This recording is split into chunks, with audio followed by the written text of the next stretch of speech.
goblins or boglins, I couldn't tell. But something happened on the Tribord Trail. Giants and dragons are corrupting us all. If we don't get help, we will all go to hell. Did you hear the news out of Waveco Cave? A beholder tried to make us their slaves. My players trying to control our brains. I just woke up and the village was razed. We need the Stronghold to protect us for the night. We need the Stronghold to help us with this fight. We need the Stronghold. We need the Stronghold to go searching through the game. We need the Stronghold. We need the Stronghold. It's been a week since we saw day. A mighty group of adventurers. They're average as hell, but they may be mad enough to get us through this spell. When they are together, they are the Stronghold. We are the Stronghold. We're here to show you the way. We are the Stronghold. We might just have to save the day. We're just a group of heroes, yeah. We're big and we're small. We may not be the best in town, but we answer the call. But we are together. We are the Stronghold.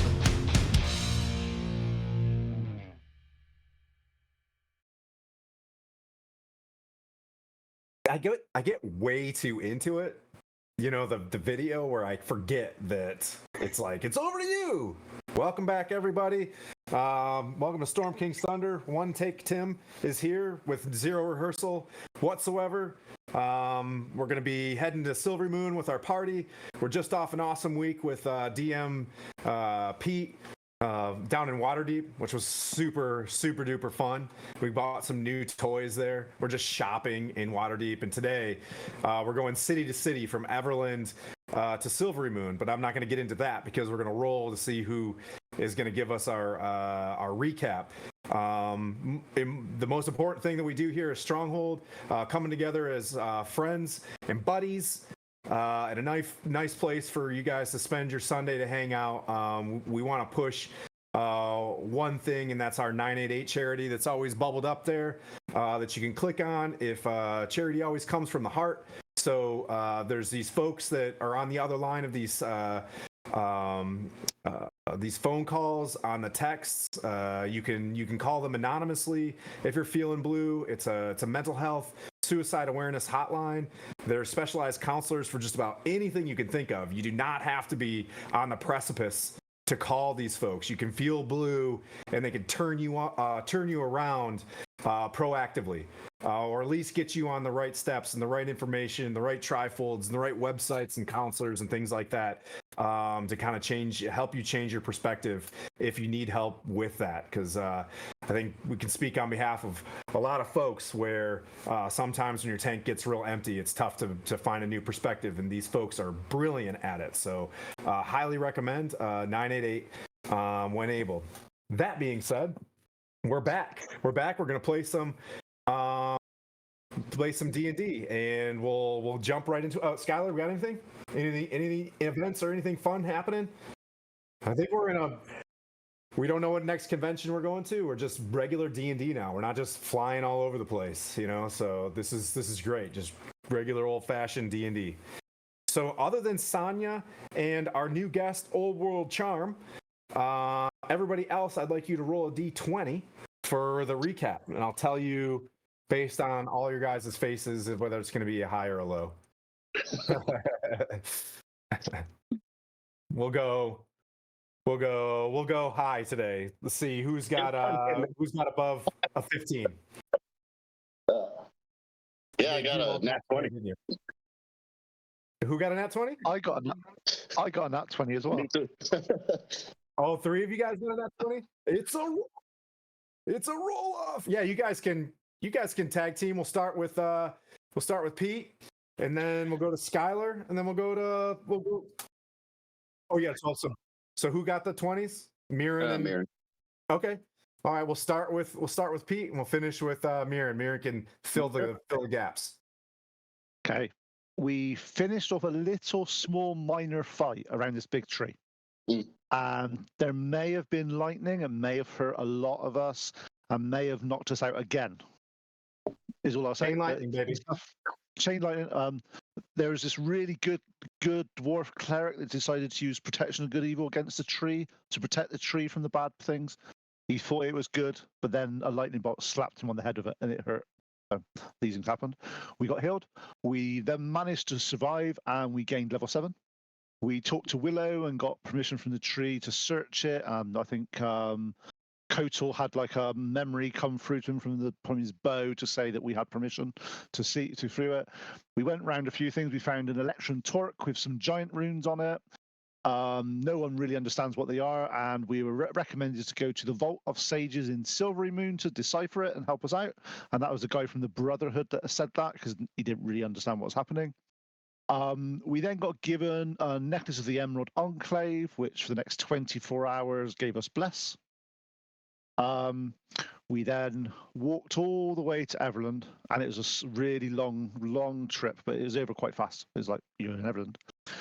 And at that point, we saw lots and lots of signs for this group of people called Noynek and the Revengers. They seem to be like local celebrities. Everyone thinks they're brilliant. They've saved like major cities. They've been made heroes of Waterdeep.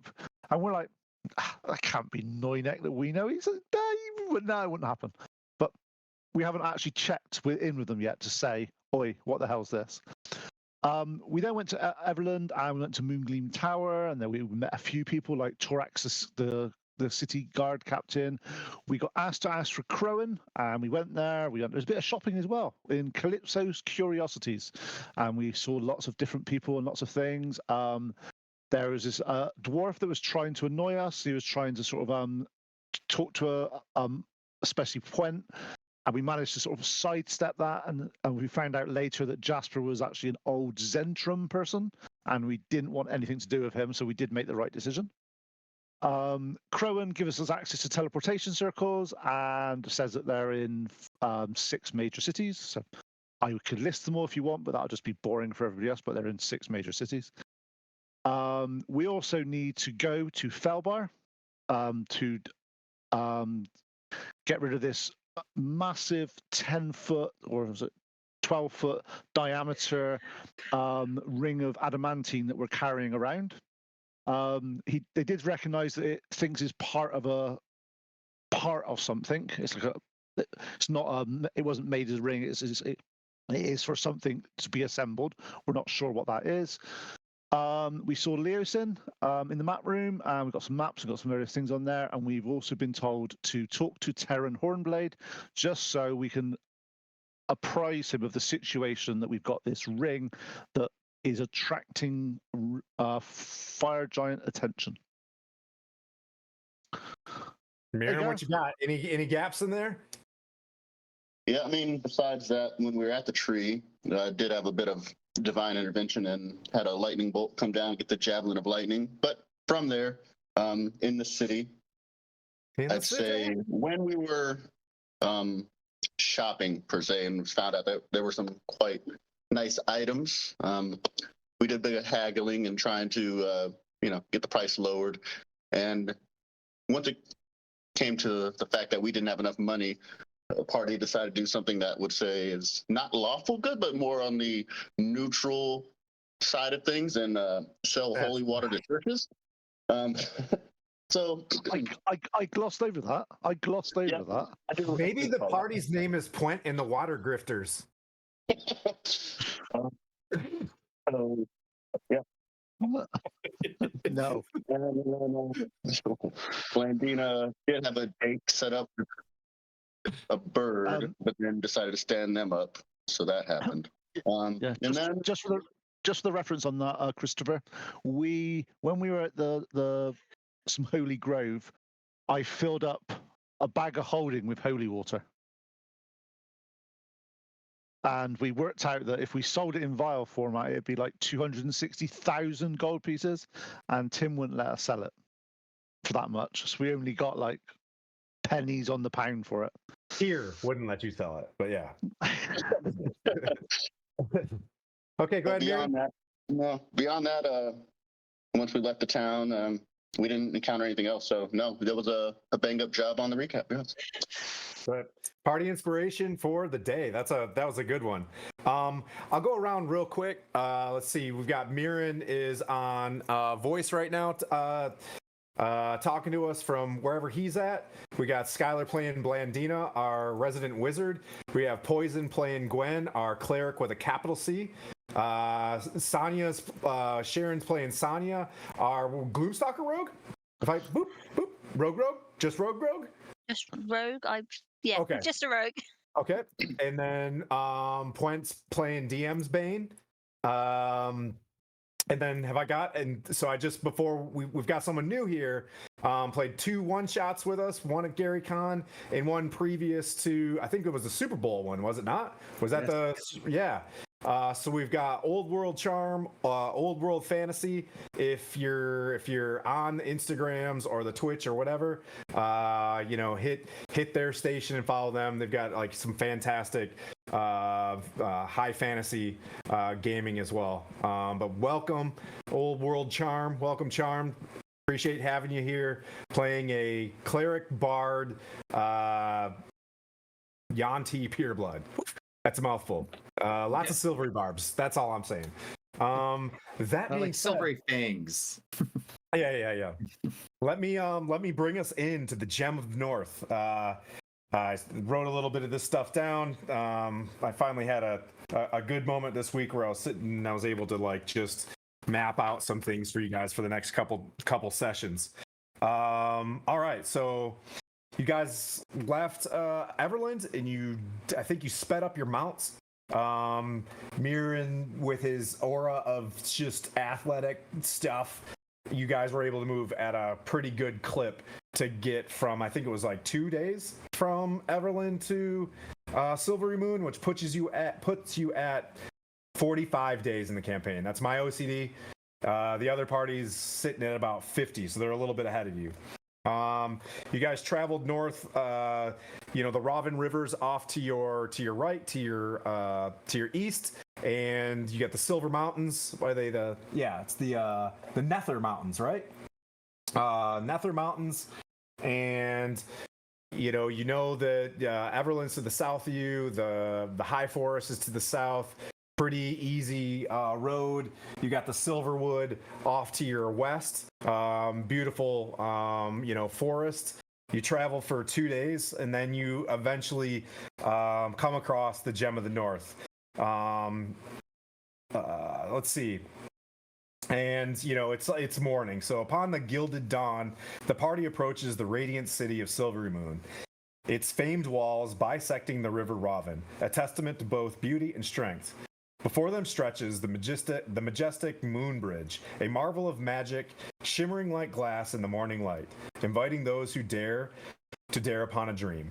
Known far and wide as a sanctuary of scholarly pursuit and arcane mastery, Silverymoon beckoned with the promise of ancient knowledge and mystical secrets, ready to entwine the fates of those who walk its enchanted streets. The air buzzed with magical currents, and the sense of old books and potent spells hinted at the wonders hidden within the city of wizards. As the gates open, a new chapter awaits, teeming with the potential adventurers and legendary tales yet to be told. Just for the party and for everybody in here, when you bring in a new cast member or whatnot, for the sake of making it awkward and the dog butt sniffing and stuff like that as someone shows up, we're back at the grandfather tree. Charm playing Histofer Talkins is gonna stay. He stayed back and took care of the rest of the party that fought in the tree at the one shot in Gary Con. They were heavily wounded, got smoked by chain lightning, and he stayed back and cared for those guys to get to Everland and receive the rewards. He picked up his rewards. He snatched it like really fast. And you guys all knew that he was going to catch up with you prior to Silverymoon and, aid your quest into the ordening of of the giants to solve those things. So as I normally do, I'll go around the group as you guys are. Daisy and Daryl, the two oxen, the up armored oxen, are, you hear the wheels just rolling down the road with Ding Dong Johnson with a bit of like Timothy hanging out the side of his mouth, picking at his teeth, and he's dingle dangling with all his prospector gear all over the place. Let's see, is it Bryce, the level 1 wizard that you guys found? They collect a lot of NPCs. He's sitting there with his emo hair, and he's got his, Faerunian earbuds in, and he's just reading a book and being very somber and quiet. So we'll start at the top of the screen here. We'll go with Mirren, and then Blandina's on deck. Mirren, you've gained access to the town. They knew you were coming. The gates open. You're on what would be the southern bank of the city. So the city has about 7 towers around the outside that are like the battlements, the ramparts, and it's split in half. You're in like the welcoming side of the city. You get the sense that the other side of the river is where you cross the moon bridge within the city, is where you can see a pretty significant palace, teeming towers all over the place in there, where you're like, yep, this is wizard stuff. They've got their wizard towers everywhere, and you could see like a bulbous, other large. There's like 2 prominent places. One that clearly is a palace, and the other one you're like probably a library of sorts. Off to your left as you enter. So Mirren, anything you want to do? Anything going through your mind as you enter Silverymoon? Time check. So as we enter the city, can we feel that magic can't be done now, or is that when we cross the bridge, or is that a ceiling? Okay, yeah, you're tracking the mithril from R.A. Salvatore. That's kind of you can do magic. Like you can see.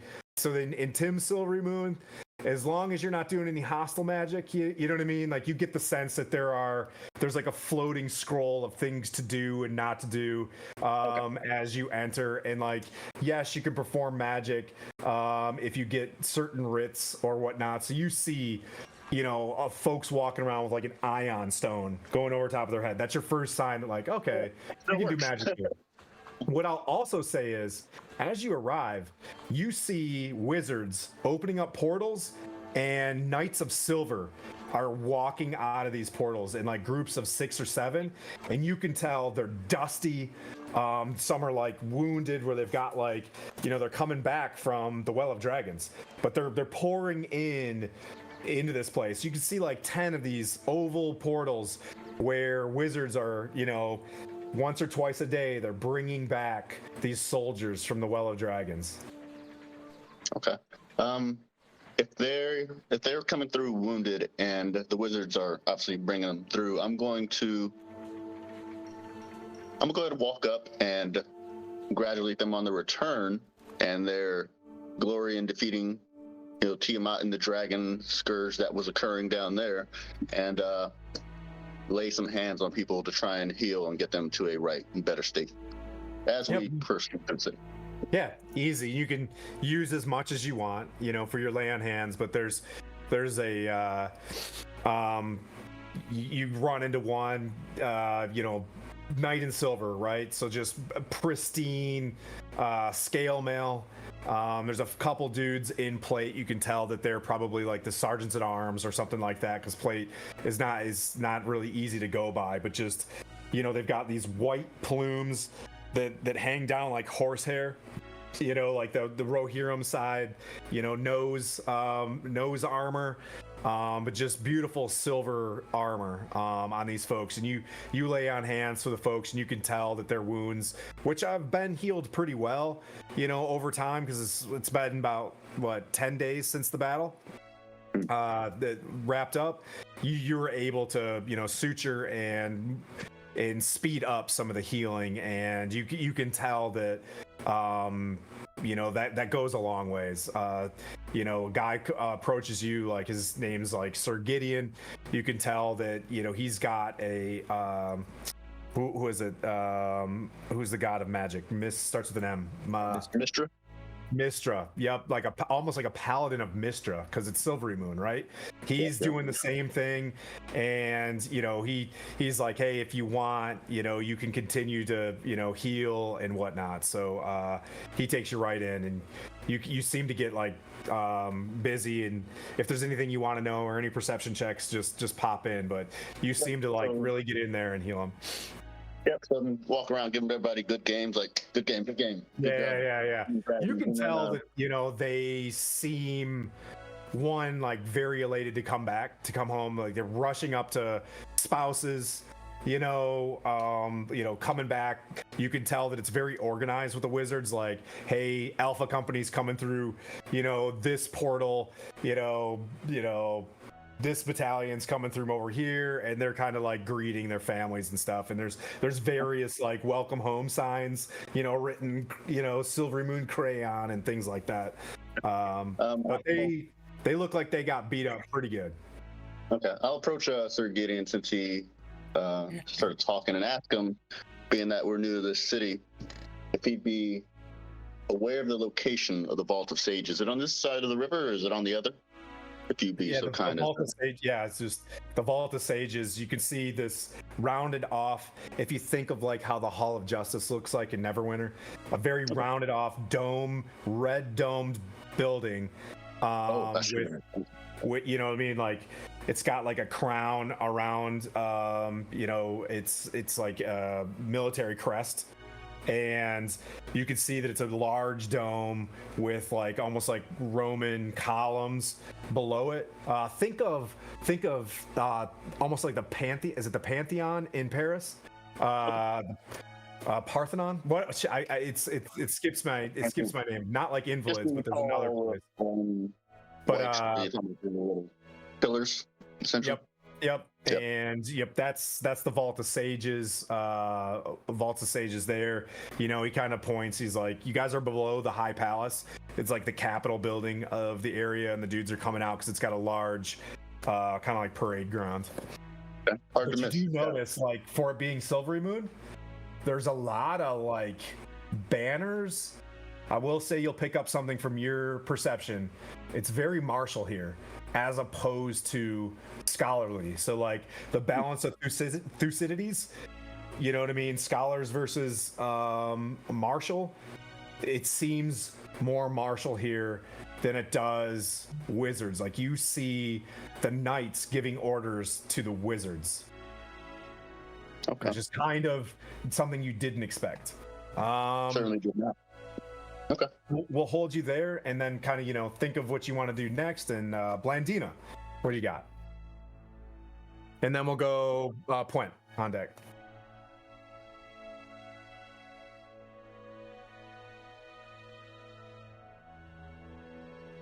For sure. Yep.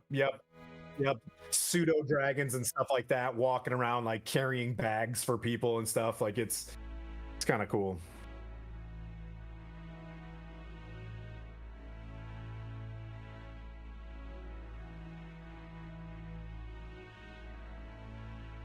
Yeah.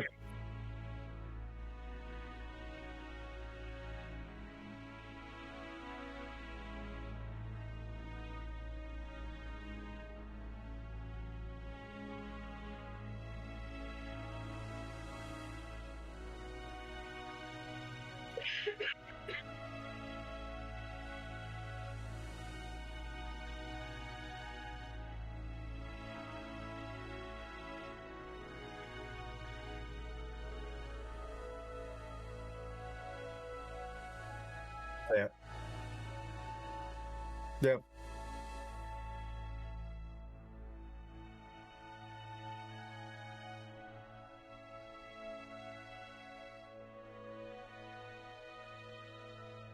Just you spent a day and a half in Everland, and you spoke to that Harper, right? The kind of a higher level Harper.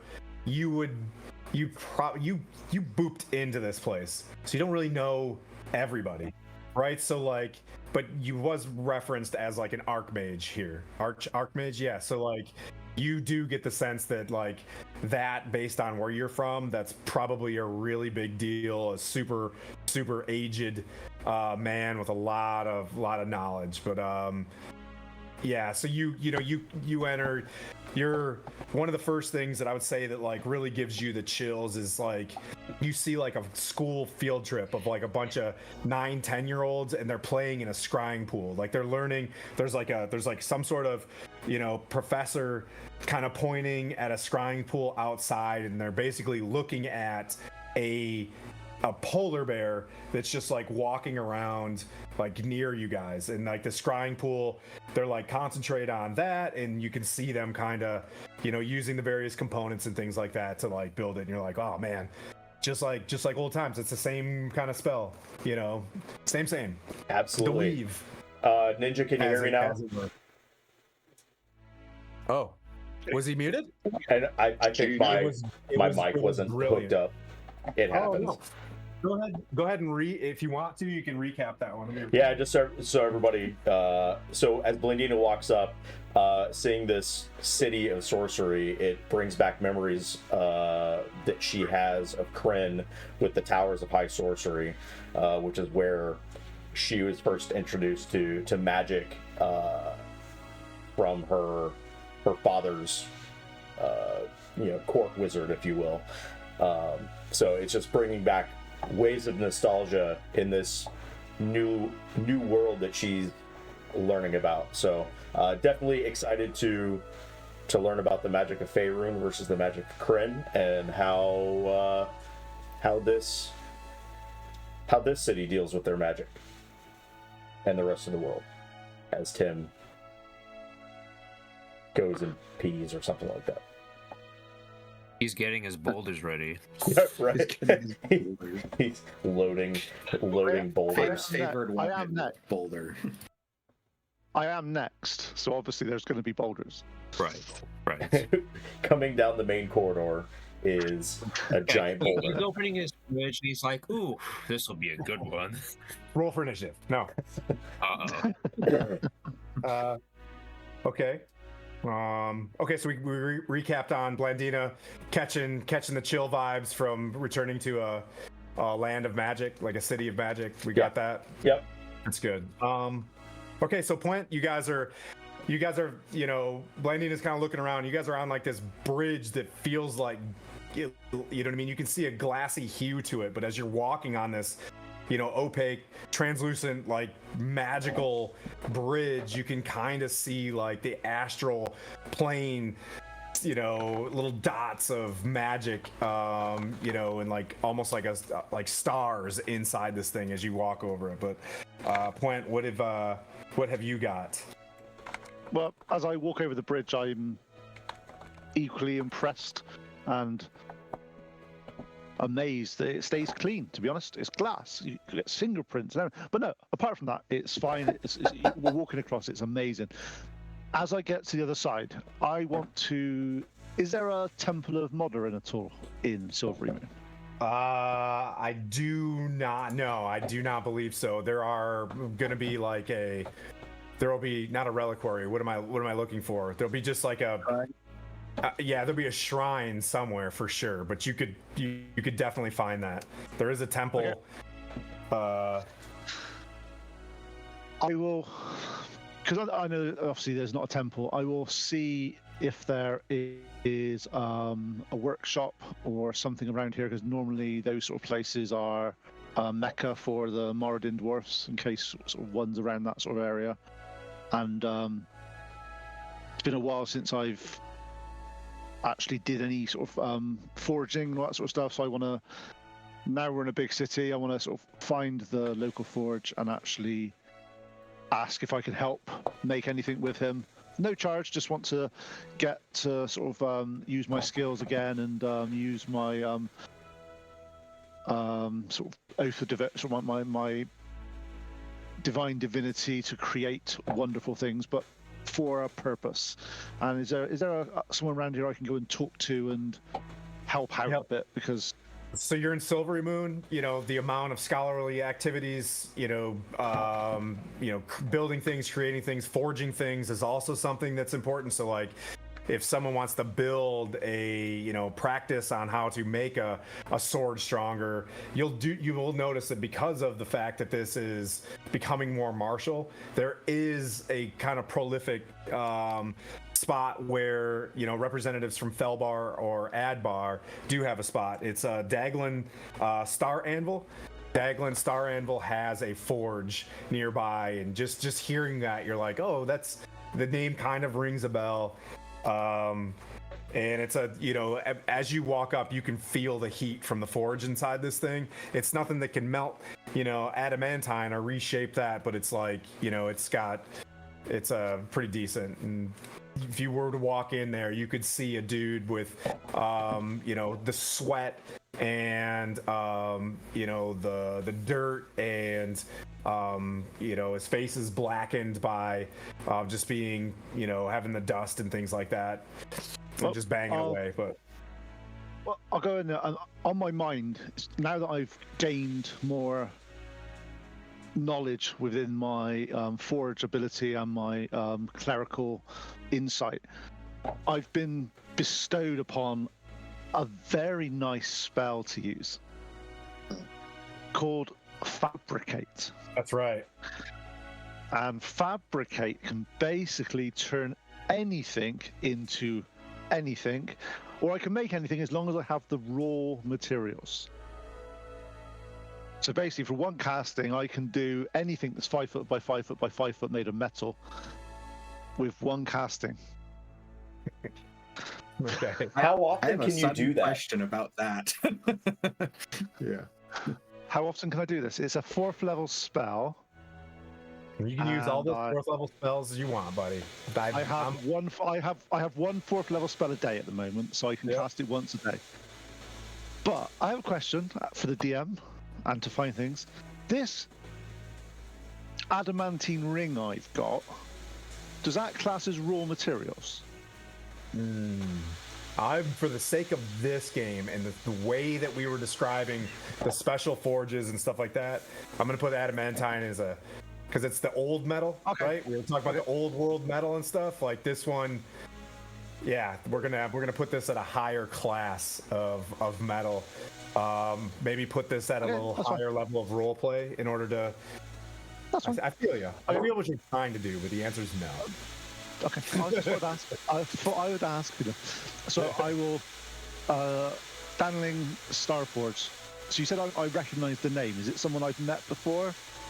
No, but there are not a lot of dwarves, right? And if you're going to reach that level of a dwarf that the name rings from like Adbar or Mirabar as like someone who the Adbar, Mirabar being kind of like the prolific ones that probably have shops and liaisons outside to sell their goods, and you get a sense that this is probably one of those places where they sell off dwarven ore So and I'll things go like in. that. So I'll go in and sort of bang on the door and as I'm seen, I'll hold up my symbol of Moradin and go, just visiting Silverymoon. It's been a long time since I've been at the actual forge. I'm a forge cleric of Moderin. Is there any chance I could bless your forge and work with you for a few hours? And bless it by getting to work, and he grabs a blackened apron and throws it over to you and gets you a couple tongs. And he's just like, and he wants you to just get in there and start working. And he starts chanting, a Moradin chant, and you're just like right up in it. You know what I mean? Like Well, you feel you're like, "Yep, this is it." So I'll ask him what he's currently working on and if there's anything that is of highly importance. And with my blessings, I will enhance and sort of make it You fast. see like for a him. pile of like broken broadswords and longswords, and he's repairing all of the damaged armor from the battle. Like they're bringing, do you see knights in silver walking up with just big holes inside like chainmail and stuff, and like you can tell maybe a Okay. dead dude probably wore this, and like there's a plate with like a big hole in it, just they're So is there, salvaging. would that be something that within the materials I could use mending on to actually repair for him? Sure. It's Okay. good, but it's silver. Like this stuff is silver plate. Like it's Okay. it's Yeah, so really good basically, stuff. I'll talk to him if he's got some raw materials I can need, obviously, because I'm going to need to make some patchworks. But I said to him, I'll use the blessings of Mardarin, and I'll spend the next hour, literally every 6 seconds, casting mending on all this items and armors for him, so it can actually, I'm basically making it as good as new, as good as Moradin would ever make it himself. Okay. All right. That's pretty noble of you, despite the fact. And he's just like, I thought I heard something about the holy water grifters of Everland. That there was a You got to give and take away with one hand. You see, you've got to help out. I feel you. Yeah, I'm not a holy man like yourself, and he just kind of gets in there. All right, so we'll go Sanya, and then Charmed or Histifer's on deck. Sanya, you see him peel off. Blandina's, kind of observing some students at a scrying pool, and you guys just kind of arrive at this thing. Is there anything that you want to do, or? Oh, really, I think Sanya's probably a little bit overwhelmed. She's not been to big cities that much, looking around, seeing what's about, and sort of probably deciding that here is a safe place to stay with the truck and not. Okay, yep. So you just pop in an eye on there. things.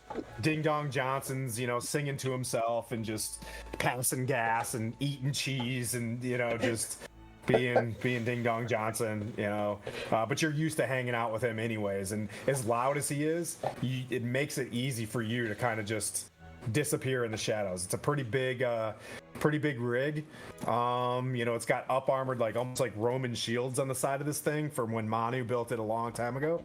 So you could just sit back there, and if you look up, you can see kind of a shimmer over top of Silverymoon, where you get the sense that there is some sort of protective power to this city.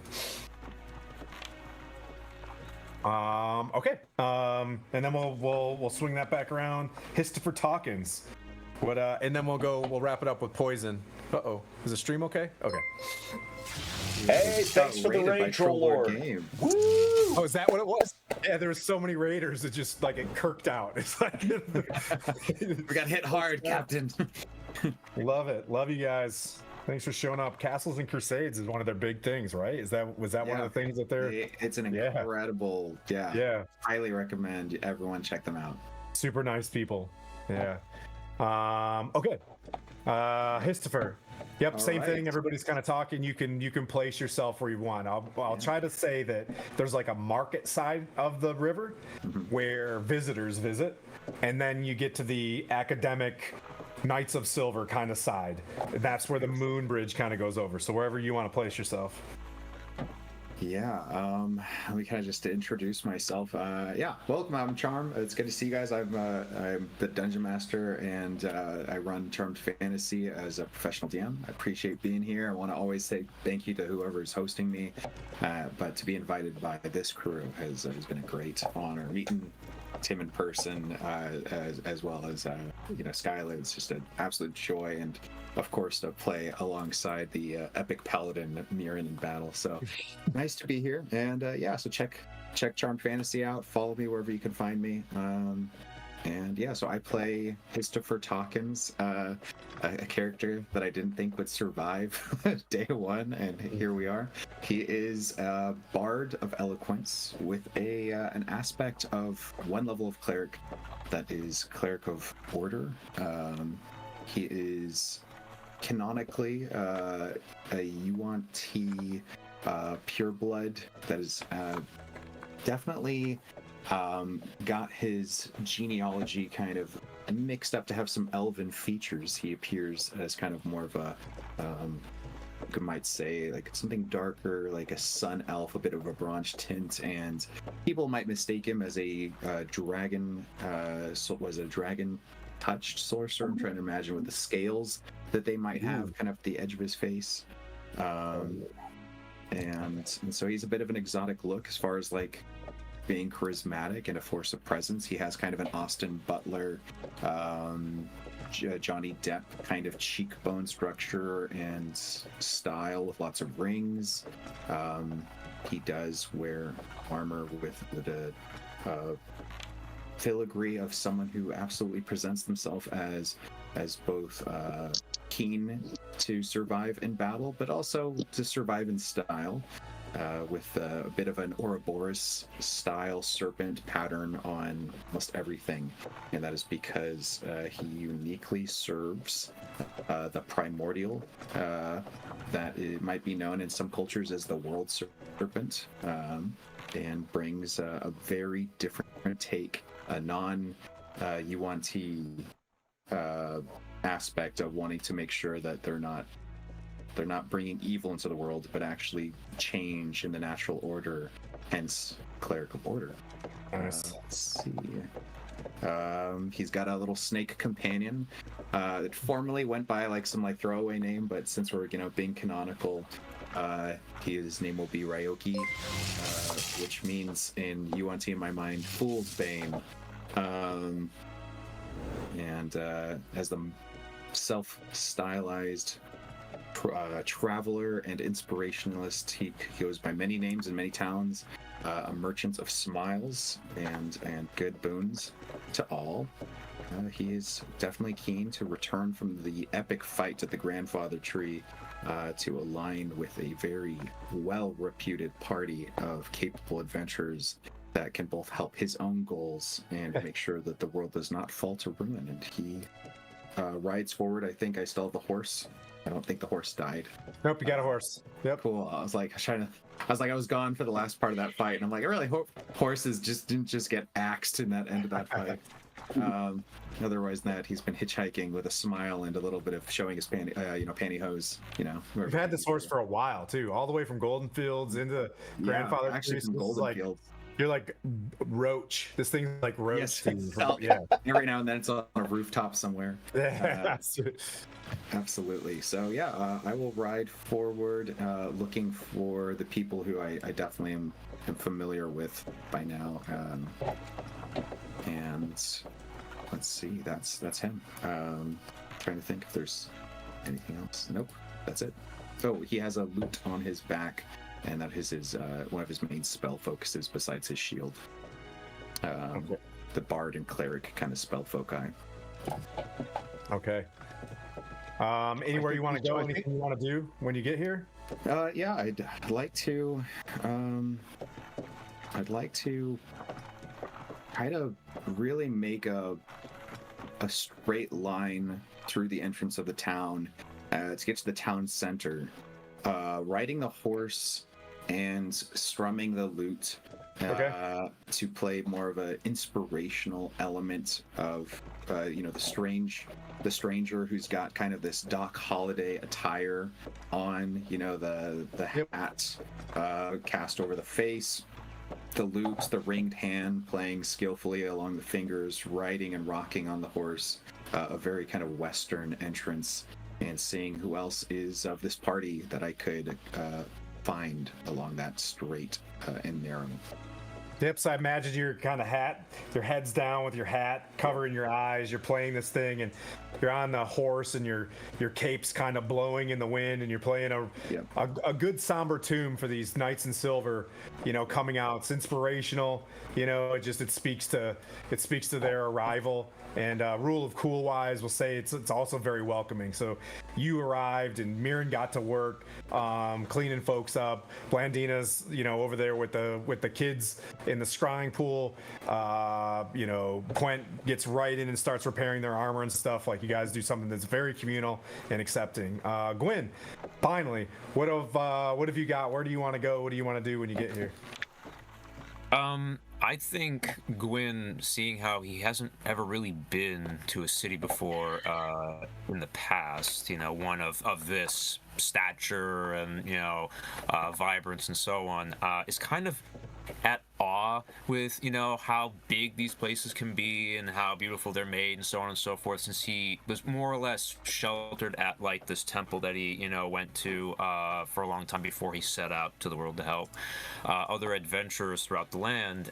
So he's somewhat taking in the scenery and taking in the architecture and the people and so on and so forth, but at the same time he does notice, the soldiers that are wounded and so on and so forth. And his natural instincts, as is with everything, especially with his friends here within the party, is to try to lend a hand and help heal some of their wounds as well, and to try to just more or less help the cause and kind of cushion the blow with the wounded as best as humanly possible. And, if possible, if some are about to die or so on, I guess try to use Revivify on them as best as humanly possible to try to prevent any more casualties as humanly possible.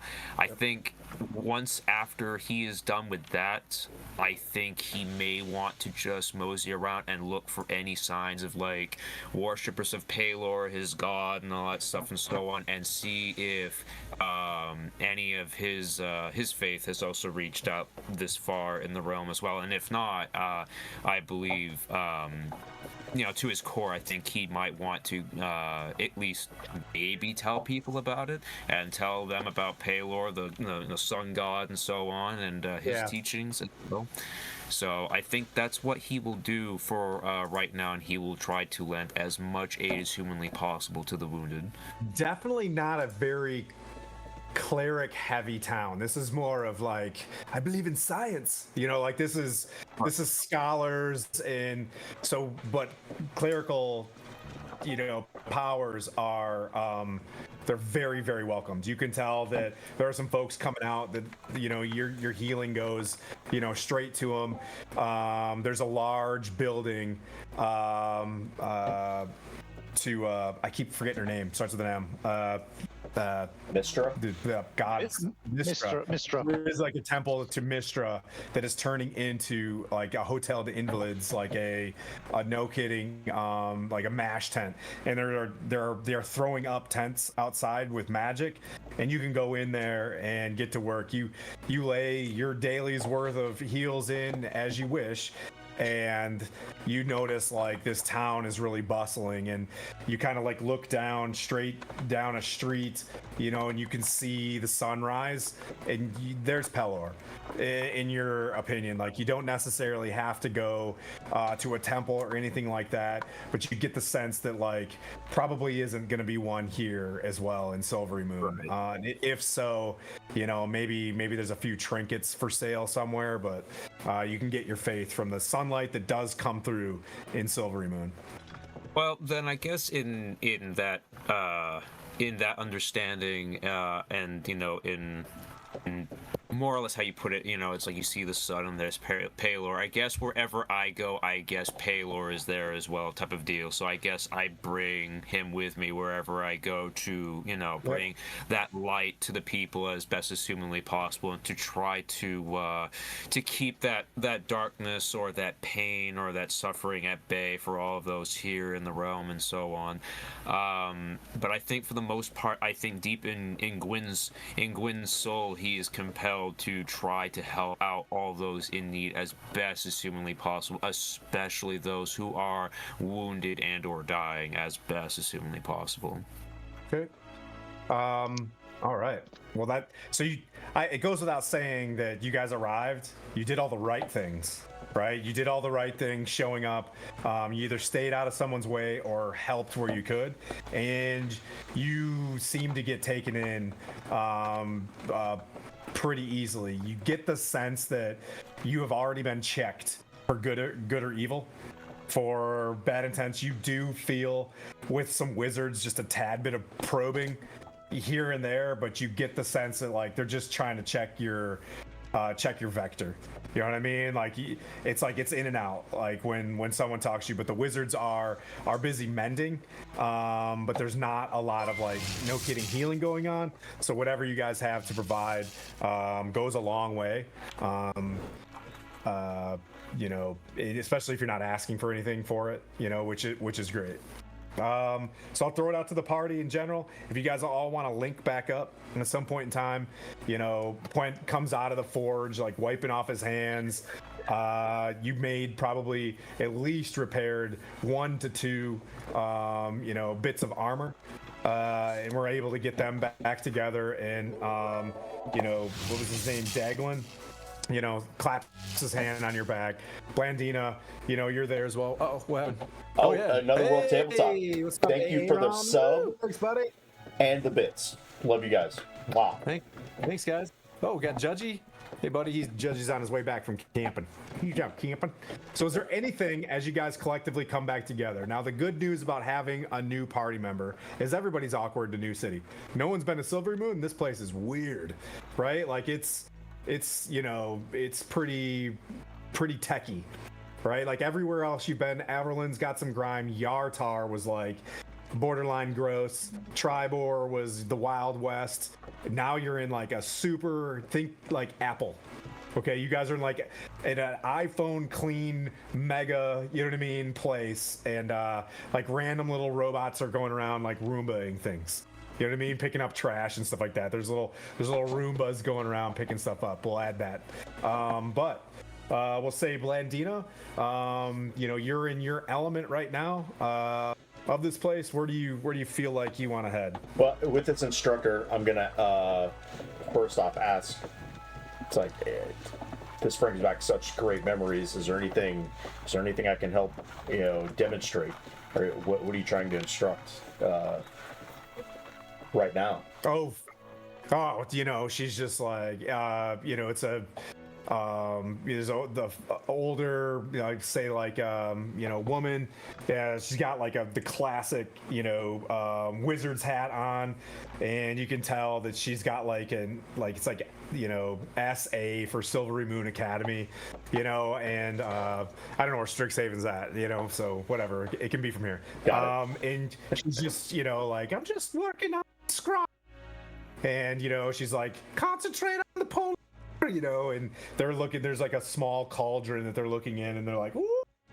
And there's like one bad kid trying to like look at, like the playground and spy on their friends who are somewhere else. And she keeps having to like redirect them. She's like, just keeping their focus is hard enough. I'll go up behind that kid and cast a very small frostbite on his bum. To get him into the line.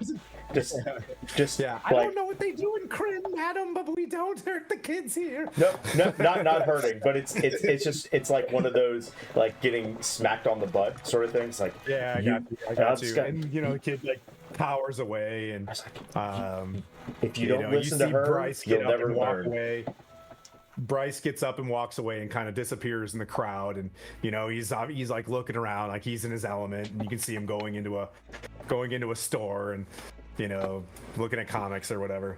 Well, Wizard comics. I'll tell her, it's like, well, madam, it looks like you're doing a fantastic job here. I hear Terran Hornblade runs Silverymoon. It's my first time here, so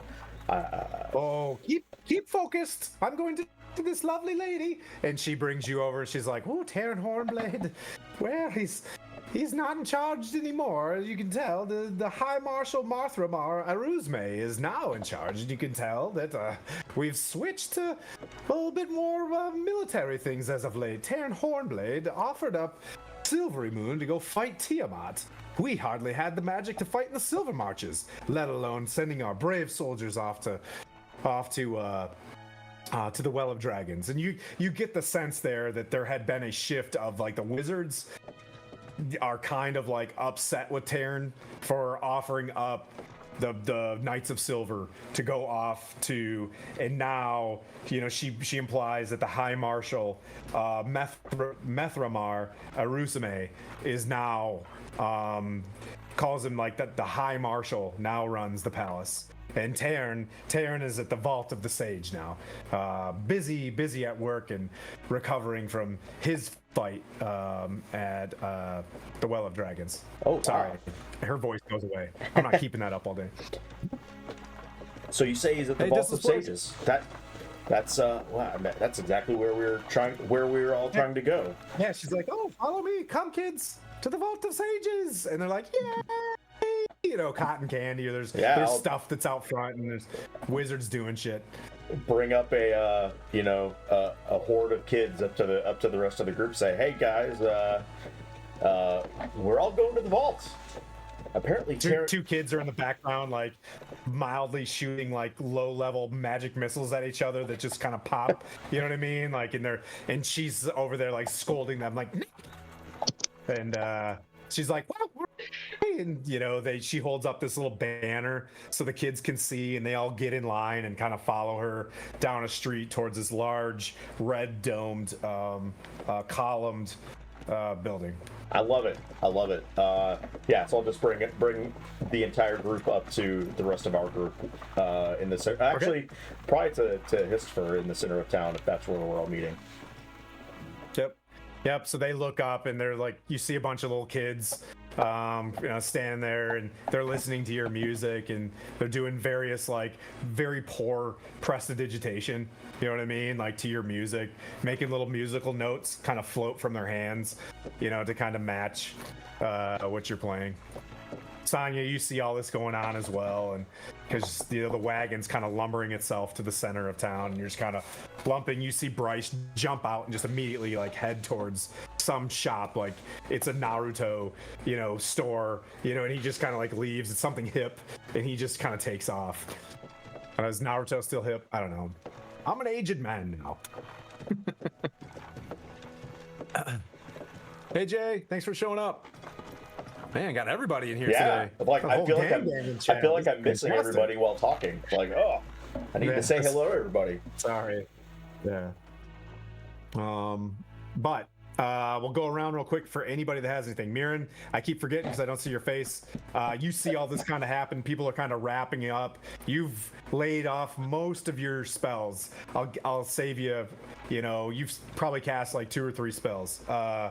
Low level to kind of, you get the sense that they were healed up pretty good probably prior to coming through the portal, and anybody that needed like extra heals, you're getting the sense that they went to Waterdeep, or Elturel, excuse me, they went to Elturel to get their long-term heals. A few wizards stayed back to teleport family members to Elturel or whatever. So you see like a hole, and like you like look through and you see in one of these portals the holy city of Elturel, and it like takes almost everything for you and Gwen not to like go to Elturel. Like the Vatican is like right there. You know what I mean? Like you hear like like you hear the organ music kind of playing in the background. So Okay. So I was using my lay on hand. So if I use 3, so it'd be 5 each. So 15 points of my lay on hand. I was keeping my spell because you never know who needs smites nowadays. yeah, there was a dude who, his wraps came undone, his stitches open, and they're like, "Oh, we need you. This is great." And you were able to cure that guy. And these guys are like super appreciative. Gideon's like, "Hey, I will get you audience at the High Palace if you want. You guys did a fantastic. You and Gwen, he lets you know. He's like, hey, if you need anything, just look for Sir Gideon. The Paladin of Mistra, and he's in like full Silverymoon plate mail. It's like silver plate. It's super tight if you're a paladin and you care. Very if nice. you don't, then I don't like you. Yeah. Very nice. So wrapping up there, and here in the background as Christopher's coming into town is music, and all the children starting to clamor up behind him as well. I'll get him on horseback and be like, hey, well met, Christopher. I'm glad you made it. It's good to see you again. It's crazy. One moment, I remember you're unconscious being dragged by your horse, and now thriving on top of it. Outstanding. I mean, I didn't want to bring up that part, but I appreciate it. Being that I was, I guess, not in that stage of disrepair and close to death, in recent memory, and being that he saved me, we are on extremely good terms, and so I'm on anything he needs. Like, I got you. I appreciate that. And what I meant to say is, so few people know what to do when they're knocked down. It was amazing seeing how you got up. A true testament to your God. Ironius does well, let me put it this way. He's the paladin of paladins, and he, being that I follow my oath of glory, has enabled me to, with my smite, seek and attain that glory. It's all in his name, and you enabled that. So Ironius, I'm sure at some point will bless you as well. That's what I love about this place. It doesn't matter who you believe in. We're all working together. Speaking of together, who are you here with? A guy like you, no doubt, traveling with a crew, a clique. You're not alone. That would be crazy. Ooh, crazy. Majority of their faces, I'm sure you saw across the battle at the grandfather tree. Points around, forging. I'm sure he'll show up eventually. Blandina, well, her and the children just showed up with you, so you're well aware there. Gwen, or I look through the crowd. Oh, hey, there's Gwen right there coming up as well. And then Blandina brought the children. Here's for you, Sonya. Oh, actually, I can't even find Sonya. I think she's hidden somewhere, very shadowy. But the majority of the party's here, so I think once everybody gets settled, we'll be on our way. We're headed up to the Vault of Stages, if that's where you're headed. You know, I've got a lot of good business in this part of the world. That sounds, it sounds beneficial. I've never seen a place quite like this. What's the objective, if I may ask? Well, we gotta give Charon Hornblade the information that we have now with the goings-ons. So we're just gonna brief him up on everything that's going on and get his take on it, and go from there. Try and make the world a better place with all this giant nonsense. Oh God, you're telling me a giant pain in my ass. I agree. I do agree. You have kind of a what is it, a predilection or a like a predetermined kind of a vice that like you do like fancy magical artifacts, Hiss, and Oh, absolutely. wherever you get that from, that's up to you. But anyways, before you see, he's got these white silver gauntlets with like golden filigree of like a almost like a giant's face on them, and instantly you're like, those are the gauntlets of ogre power. Like he's got some sick, you know what I mean? Like, oh yeah, I grew up with the catalog instead of like, comics. Like, yeah. I grew up with like the magical dissertation of items, and I'm the JCPenney toy catalog. Yeah, I was the Sears catalog. Like some kids had responsible parenting, other kids were left with whatever reading material they might have had around. This was mine. Nice. Okay. So you guys kind of sit around. You get the sense that critical care folks are heading back to Elturel. You get the sense that, for just to tie this off for folks that want to save anybody, you get the sense that you've got this kind of managed. But as a cleric, you get the sense that like, oh, this dude needs to actually go back to Elturel. Right, like you get the sense that like he needs to actually get like proper care. So you were able to do that a couple times as well. Hiss, you and Mirren hit it off. Sonya, you still gonna keep to the cart? Oops, sorry, I didn't mean to. Yeah, you give me thumbs up, thumbs down. No, Yeah. I'll pop out and say, oh, hi guys. I was just keeping an eye on things. Okay. I'll let Blandina kind of drive this one in terms of, hey, we're off to the High Vault, and whoever's not going is gonna say like, I'm not going. Or what is it, Vault of Sages? Vault of Sages, yeah. And in Puent, is there anything that you wanted to knock out other than building up the armory and the rapport there? No, I was basically, because I was using mending, I probably would have repaired several, like quite a lot. Yeah, of the armor. sure. So. You get that sense as well, and you can feel that the word's kind of getting out. Not that necessarily that you care about it, but how helpful you guys just were. Like the wizards holding up these teleportations, circles, these casting teleport, going back and forth, bringing folks. It's sapping a lot of their magical energy. But that being said, Blandino? Yeah, just let everybody know. So, I just learned this, but apparently Terran Hornblade is no longer in charge of Silverymoon. He's actually in the Vault of Sages now, and would you guys like to escort these lovely children up to the vault to meet Terran? Since we're all looking ready to go do that. And she kind of looks at you like, wow, you guys get to. Yeah, she's like, oh, this is wonderful. Yeah, why not? This is I'm doing a Professor McGonagall in my head. Okay. Is this a school? When did this turn into a school trip, Blandino? I just met them. Like, these kids, they're getting to see magic for the first time, and why not? Why? I got to meet the High Sorcerer in Kryn. Why shouldn't these children have that chance? I suppose they are in the futuristic city of the north. I suppose they're safe up here. Yeah, but why not? The more the merrier. And I hand each one of the kids a Bradley cup. Like, here. And they say point and the water drifters on it. No, they don't. My God. No, they don't. Wow. Is how do you say? Is it Sanya or I want to make her say that right. Sanya. Sanya. Okay.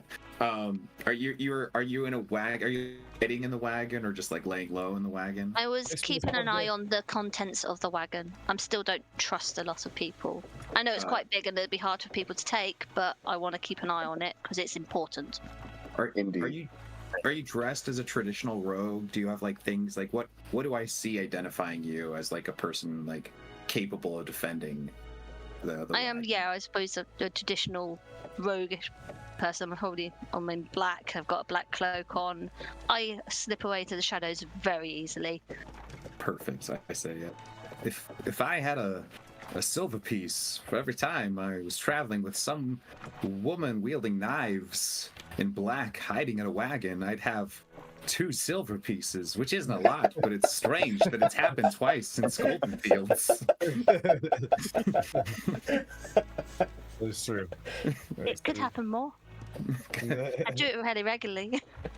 I think it's absolutely the intelligent play. These are dangerous roads, and the goods, no doubt, valuable. I'm a keeper of precious things myself, as I like kind of touch the a small mithril torque around my neck in the shape of 2 serpent heads, that which a real serpent is entwined around. And just kind of give you an appreciative nod of someone like not fooling around when it comes to fooling around out here. We were bringing the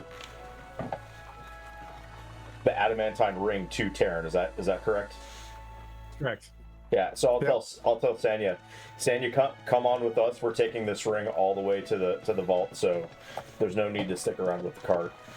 Big wooden wheels just start turning, and there's like a couple of like spellcasters that kind of like look at the large adamantine ring, and they're just kind of, they see the giant runes on it and they get back to work, but there is kind of like what's going on here. There's a couple, like one dude actually just walks straight up, just big nerd energy with 0 social skills, just walks up and just touches it, and he's like, oh, he doesn't understand what it is, and just kind of like walks off. Did we just drop the stream? Or did I just? No. Okay, it's just me.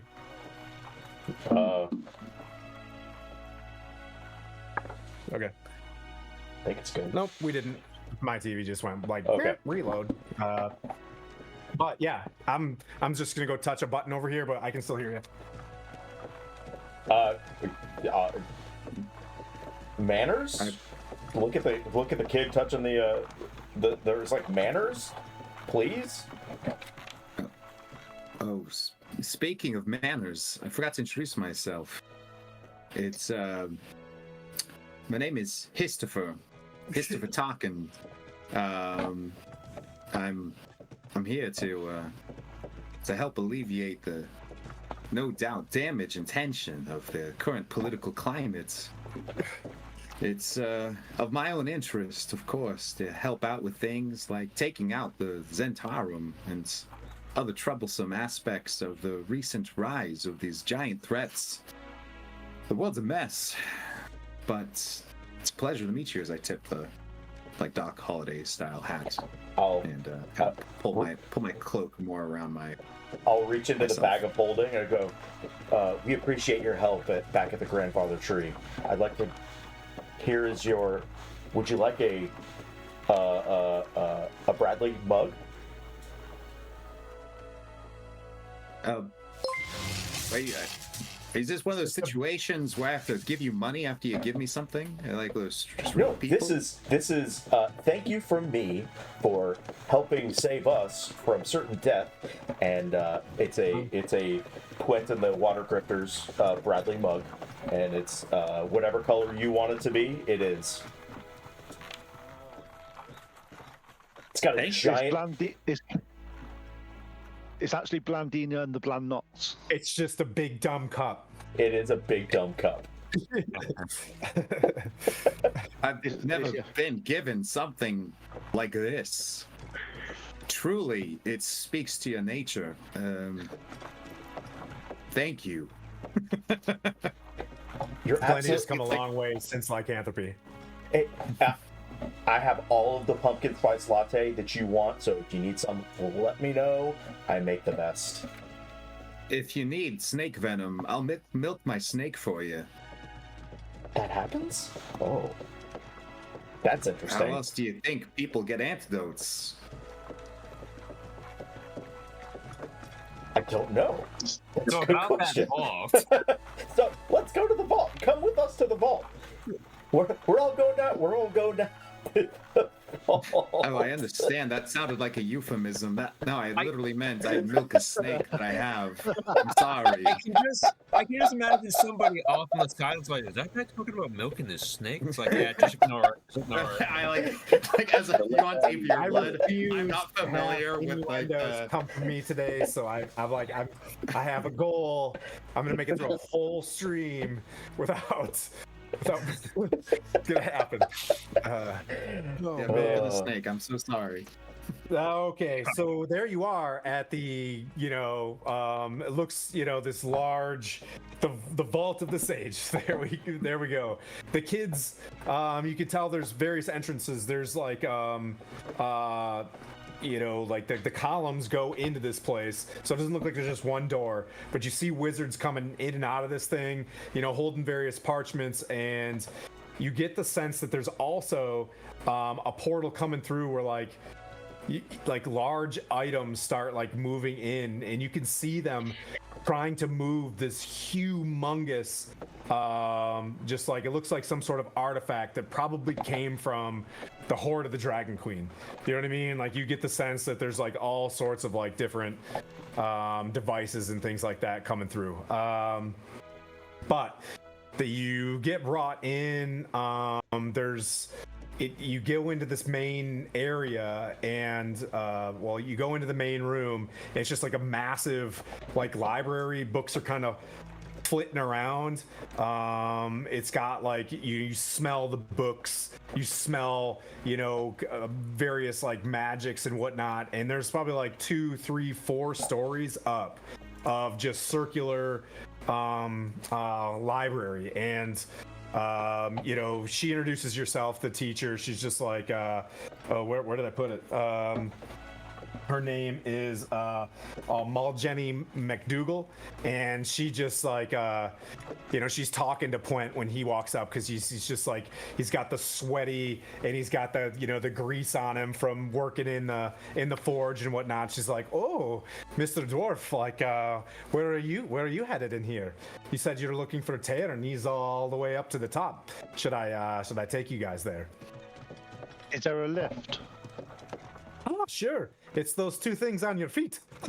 And she begins going up this metal spiral staircase that goes like up, up, and it kind of has a noise to it, like ting, ting, ting, as you guys.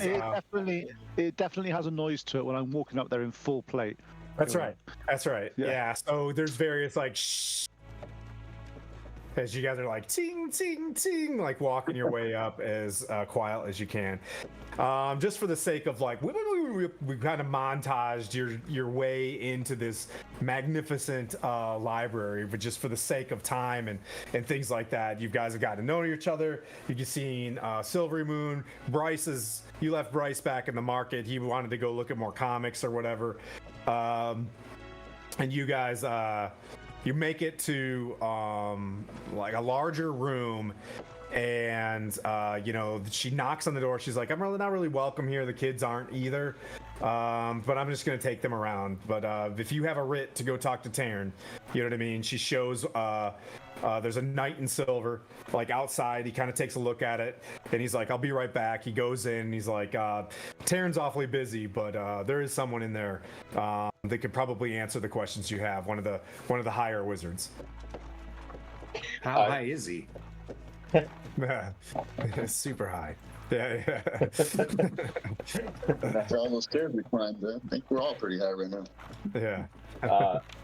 Door opens like click click, and these tall 15-foot doors kind of open up into another library. And think of like there's various books that are like chained up, Doctor Strange style, and various alchemy bubbles and pops and looking like Basil Baker Street's little laboratory.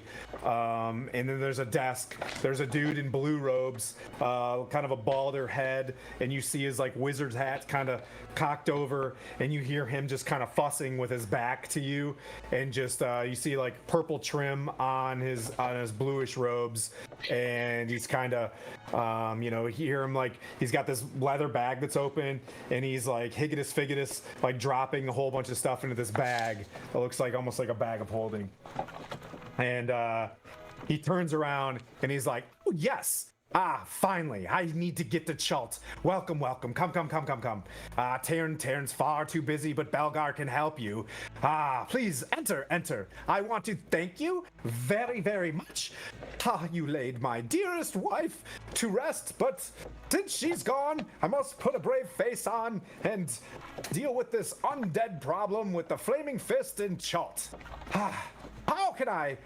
You lovely lady with the blonde hair, please come forward. I have something for you and he's got this like silvered tube that's about this big, and he's like, "Yes, you guys, the grifters of Everland.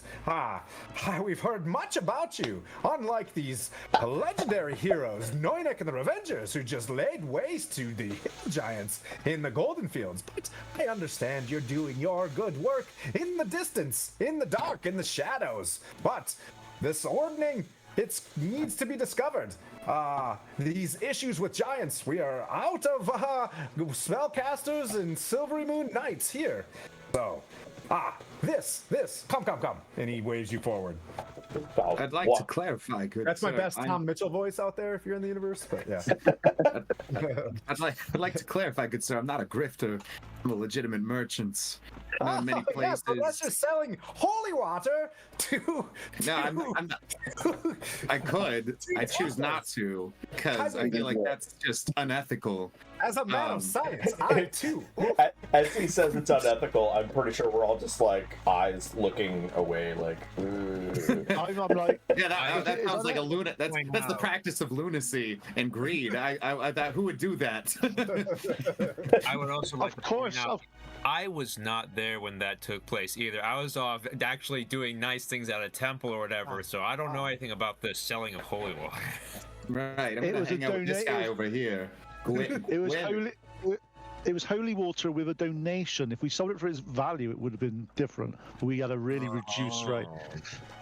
As a man of science, it makes logical sense to me. But of the hearts of that town, I will return to Everland for a little bit. Message is getting out. What did you say your name was? Belgar! Belgar! And he has his hands, it's like pew, pew, pew, little fireworks. He's like, I started out in stage acting, and he's like, oh, and look, I have to leave my wonderful pipe organ. Doot. And he's like, sits down, he's like, doot, doot, doot, doot, doot, doot, doot. And he's like, he's got like playing some, he's like, he's tapping his foot, and this hand's going like this, and this hand's like moving in a different rhythm, and just these pipe organs are going off, and like all sorts of magic's emanating. He's like, but I can't finish its magic because I'm hurried off to Schultz. But you, dear, yes, you're gonna enjoy this. He has a silver tube in his hand, and he reaches it out. As soon as it touches your hand, it goes black. He's like, oh, very lucky. I'm scared. I'm also scared. Like, black magic, interesting. Could you? We were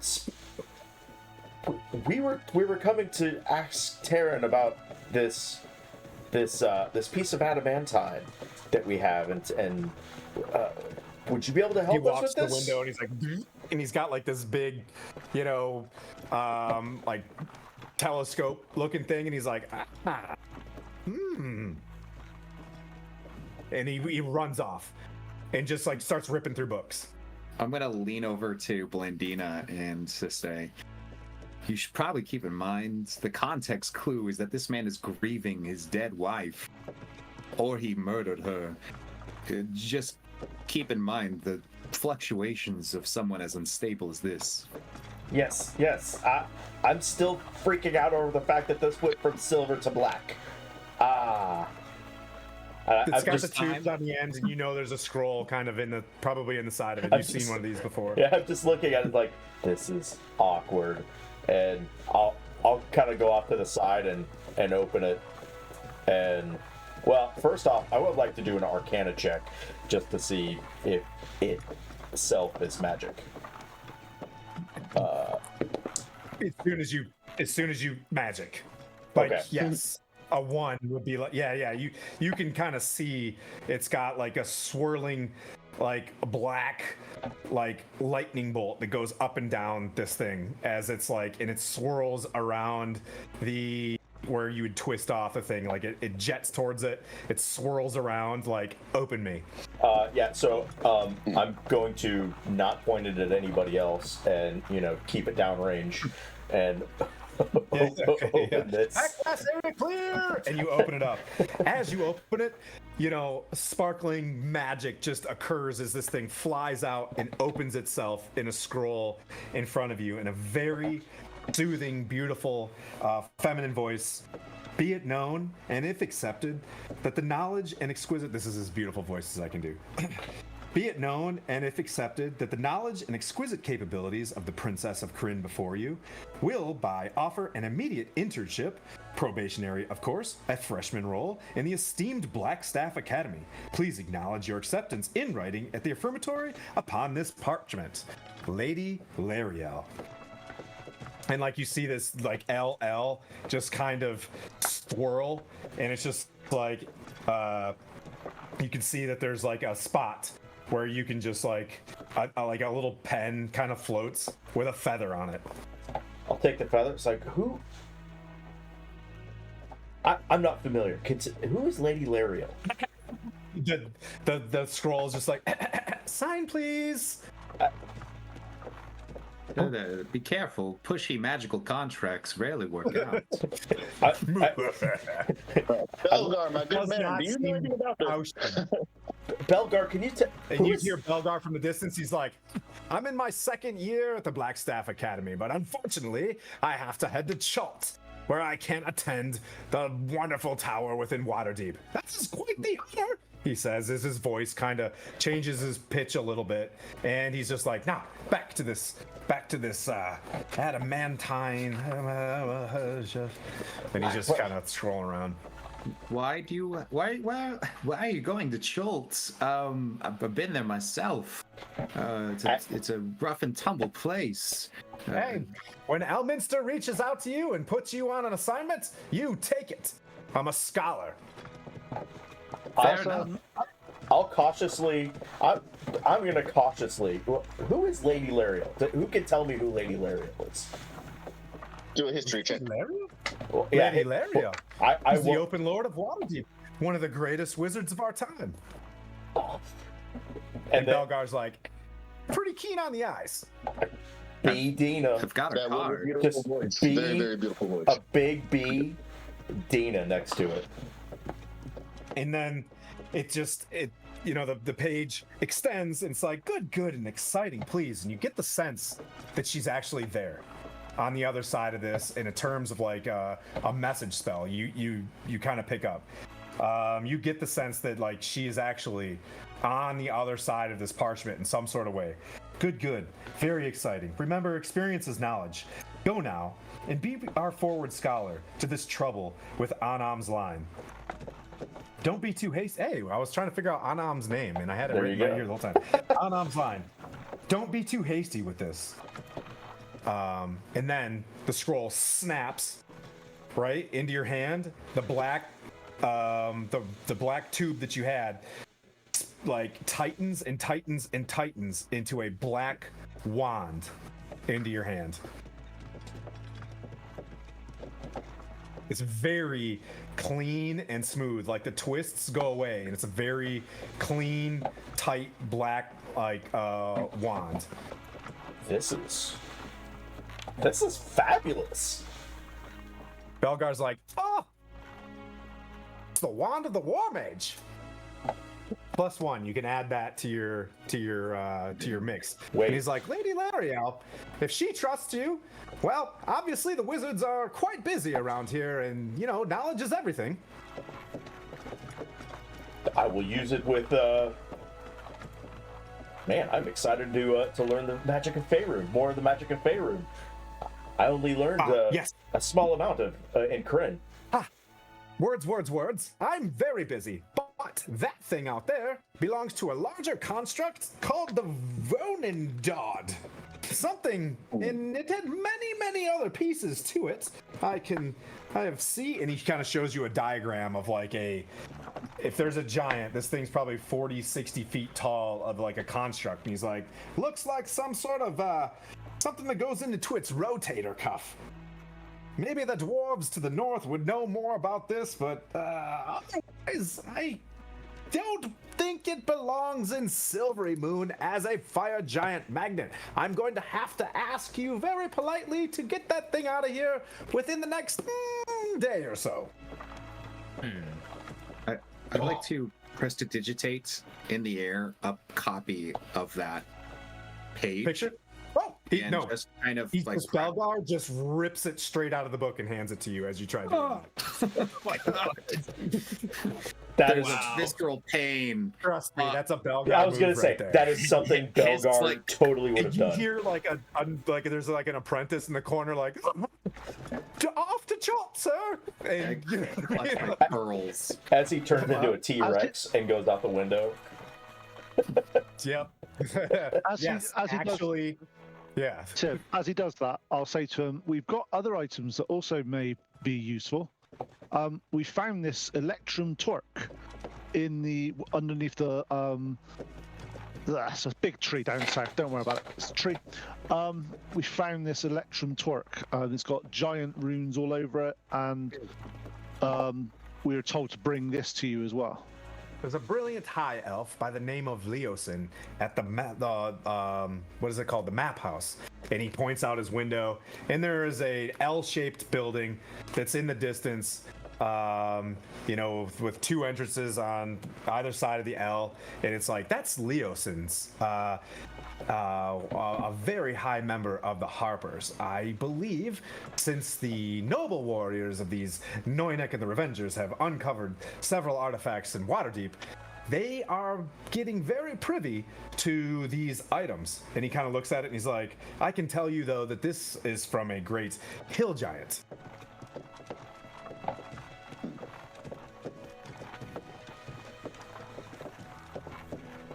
When you say great hill giant, do you mean great as in stature or as in size? And the name is slipping my mind right now, but I've got the notes right here. Oh, don't knock anything over. What? The reason I say that is when we fought some, the other party may have had some fun with some hill giants. They told us. Trying to think of the god of the hill giants, and but anyways, like that's probably an item that was, you know what I mean, like that they wore previously, but it's slipping my brain right now. Big bees, where are you? But anyways, gives that name. I'll get back to you and drop it in chat or something. Huh? Grolantor? No, I think that one's not ringing a bell. One sec. Yeah. It's okay, we'll get to it later, thank you. Yeah. But do you know what the runes say on it? I would need time to study this, but that I don't have. Perhaps you can lend us your cipher and we'll figure it out with that. So you can get off the troll, of course. Grolantor. Yeah. Not pro. I thought you said. I thought there was a P in there. I was No, like, there's no. definitely not one that starts. Grolantor. Yeah. No, but that's a yes. different medication. What was the last question? I'm sorry. His was asking if he would agreeably lend us his cipher for such things so that we could puzzle over it and use our knowledge to help kind of translate it while he went off to Chult.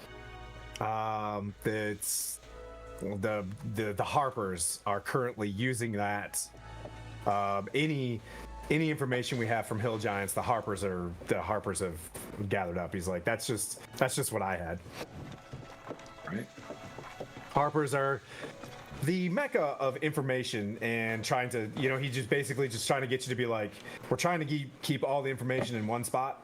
You know what I mean? And the trusted Harpers are there. And all Connor's people with the white wheel, but unfortunately, we're not allowing them to set up shop in Silverymoon.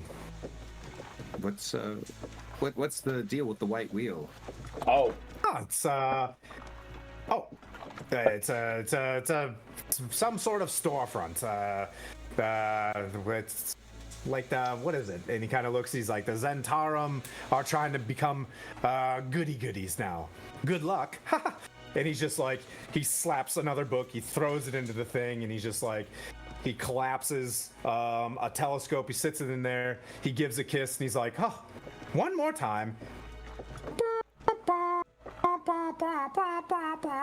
And he just starts jamming on this organ, and you get the sense that he's like completely ignoring you from here on out. Yeah. I guess we go to Liam Neeson. I turn to Blandina and say, did he say that the White Will were basically the Zentarum? I think that's what he said. I mean, that's what I got from there. Yes. They didn't. Wow, that's interesting. I'd like never would have thought. I'd like to deal with them wherever possible. I can't stand them. The Zentarum or the White Wheel? The Zentarum. If they're one of the things. I need to understand a bit more about this white wheel, though.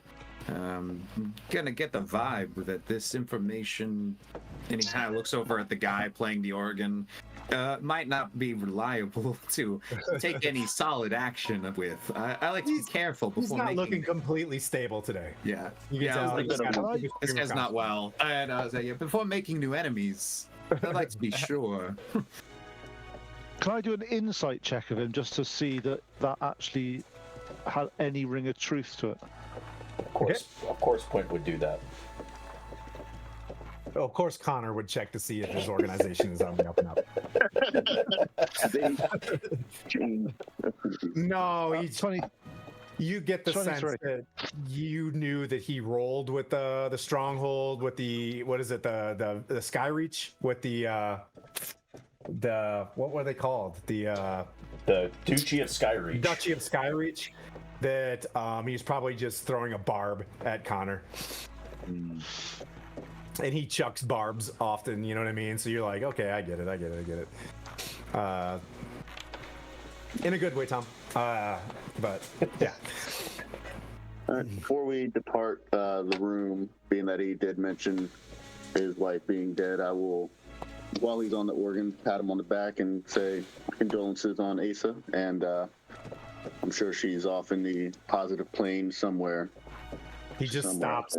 As soon as you say that to him, he's playing, pretty hefty Bach, and he just stops, kind of like leans over, and you can tell it's like just starting to hit him, and like you can visibly tell he's like getting upset, and he's just like, please, I'd like to be alone. I leave. As you wish. Well, Thank you. And then- He grabs your hand, and he hold, you know what I mean, like very softly holds it as you put it on. He's like, thank you. And he's like, you can tell that he's playing this music to try to keep it together, and just you guys coming into the room is a flash of memory of Asa. It's we should probably go and leave this man in peace. When a man loses his wife, he's got to play with his organ. Let's go talk to Leos. Leave this man in peace. He's gonna fit in here. Charms is gonna fit in here fantastically. So you guys depart. You guys heading over to the map house. Yes, that way we can leave the town post haste. I think we need to keep moving for sure. Yeah, we can also wash Charm's mouth out as well as we go. That's a good motley crew. Yeah, you guys. So it's like the vault of the sage. You cross by the high palace. Knights are coming in and out, looking like they're passing messages, into the high palace, and you make your way over to the map house. When you get there, you do see kind of a humble-looking establishment, 2 stories high. You could see it from the roof or from the high, up from the library. But as you get on ground level, it kind of just fits in.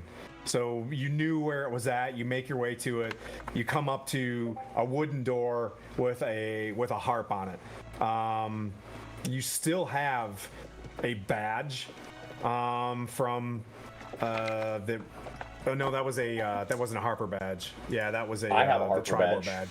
I have a Harper badge. You do? Okay, yeah. So as you get up to it, you just get the sense that there's just like a little bit of like magical warmth that comes through it, and you're basically able to just open this door and move in. Like as you get close to it, you see like the harp kind of like glows a bit, and then it goes out just to give you a know like that there's a safe house, right? Yep, you go Press the on door in, open. and there's various like closed doors down the hallway. There's a guy in scale mail on the inside. Think of Dungeons and Dragons the movie with the blue, you know what I mean, with the blue cape. There is like, is there like a militant wing to the Harpers? I think Ed Greenwood would probably say no, but there is a dude that's like the uniformed service of the Harpers on the inside.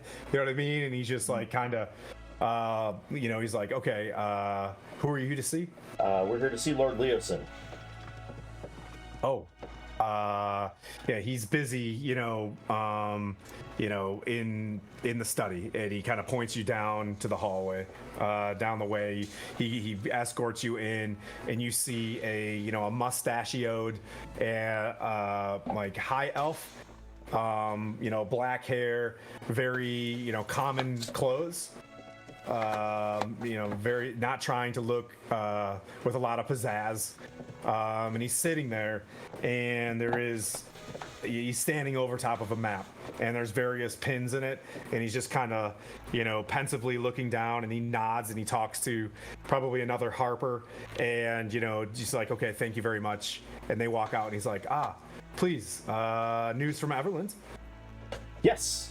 And I walk up and pull out the Electrum thing, and I pull out we have 3 rods of Vonendot, right? Yep. Pull out 3 rods of Vonendot. He's like, so this is what we've been gathering from Waterdeep, where our headquarters is. He's like, yes, these things are being used to basically find your ring out there. These various rods, if you get them together, apparently, they will help form some sort of like world-ending construct.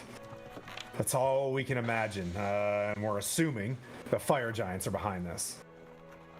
Why would the fire giants be doing this? The only thing powerful enough to forge this level of being is Gauntlgrim, isn't it? As he's saying the primordial of Gauntlgrim, and he's like, yes, brilliant.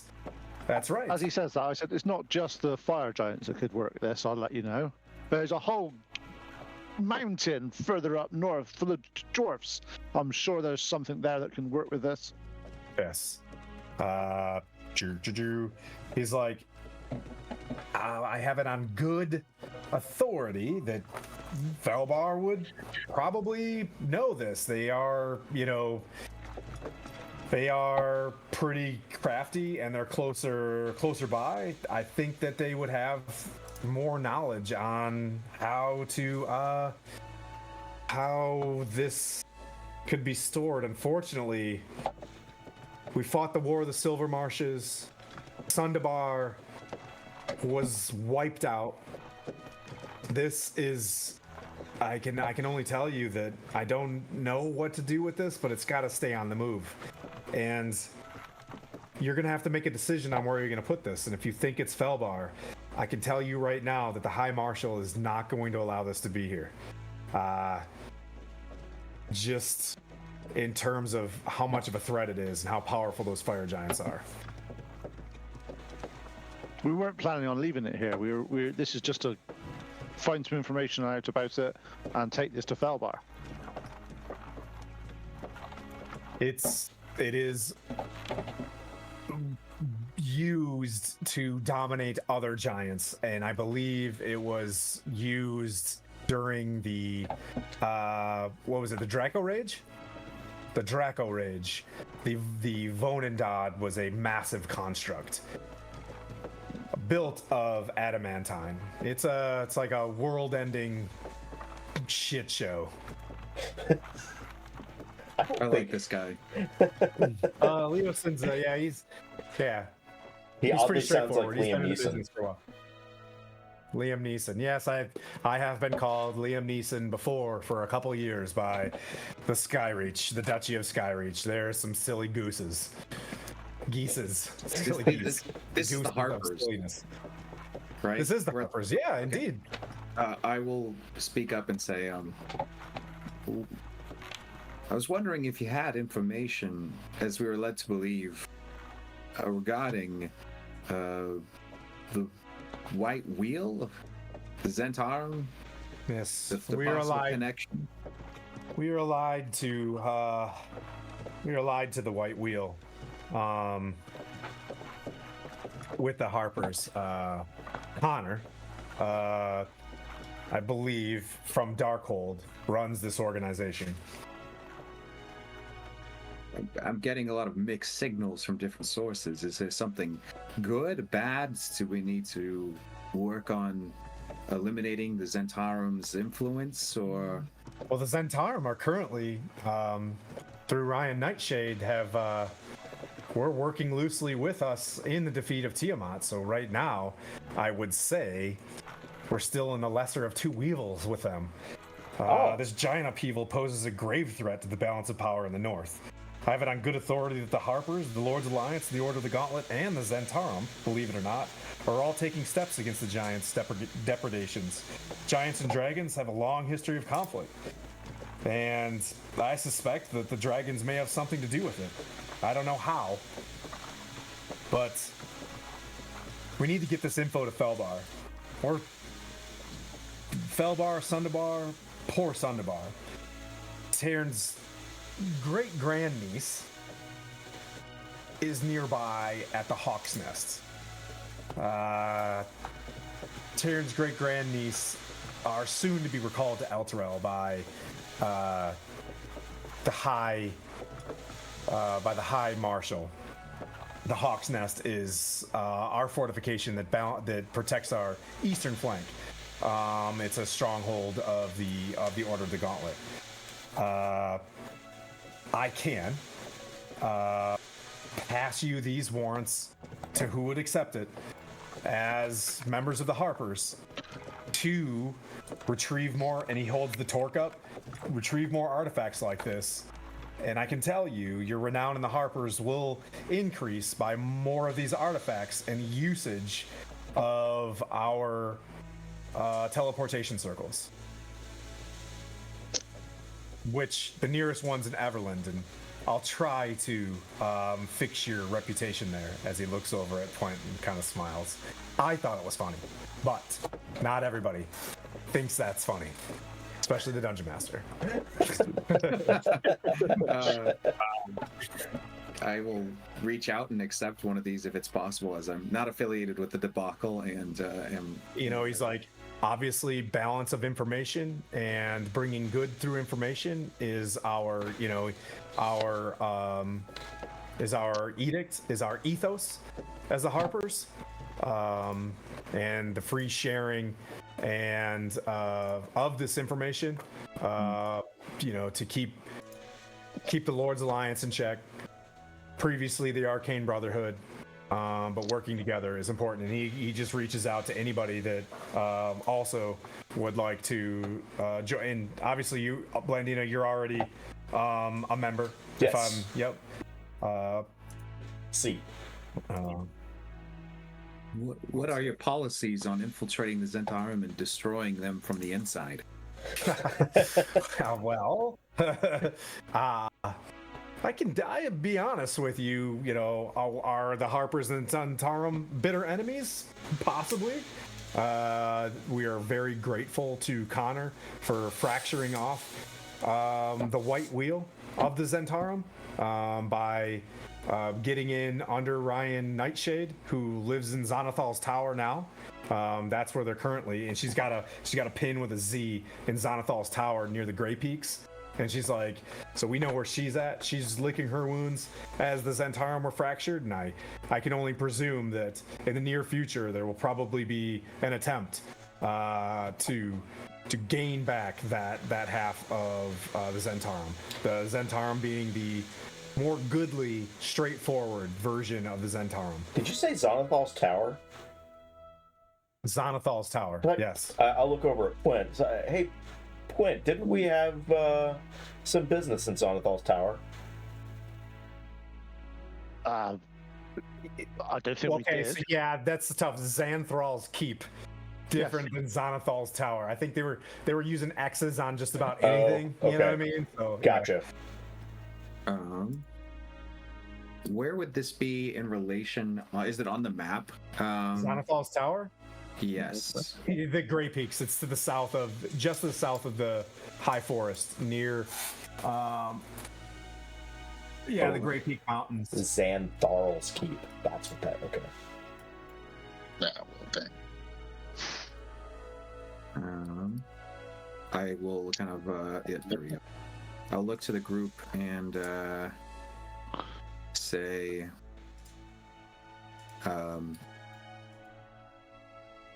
I trust you enough to say this.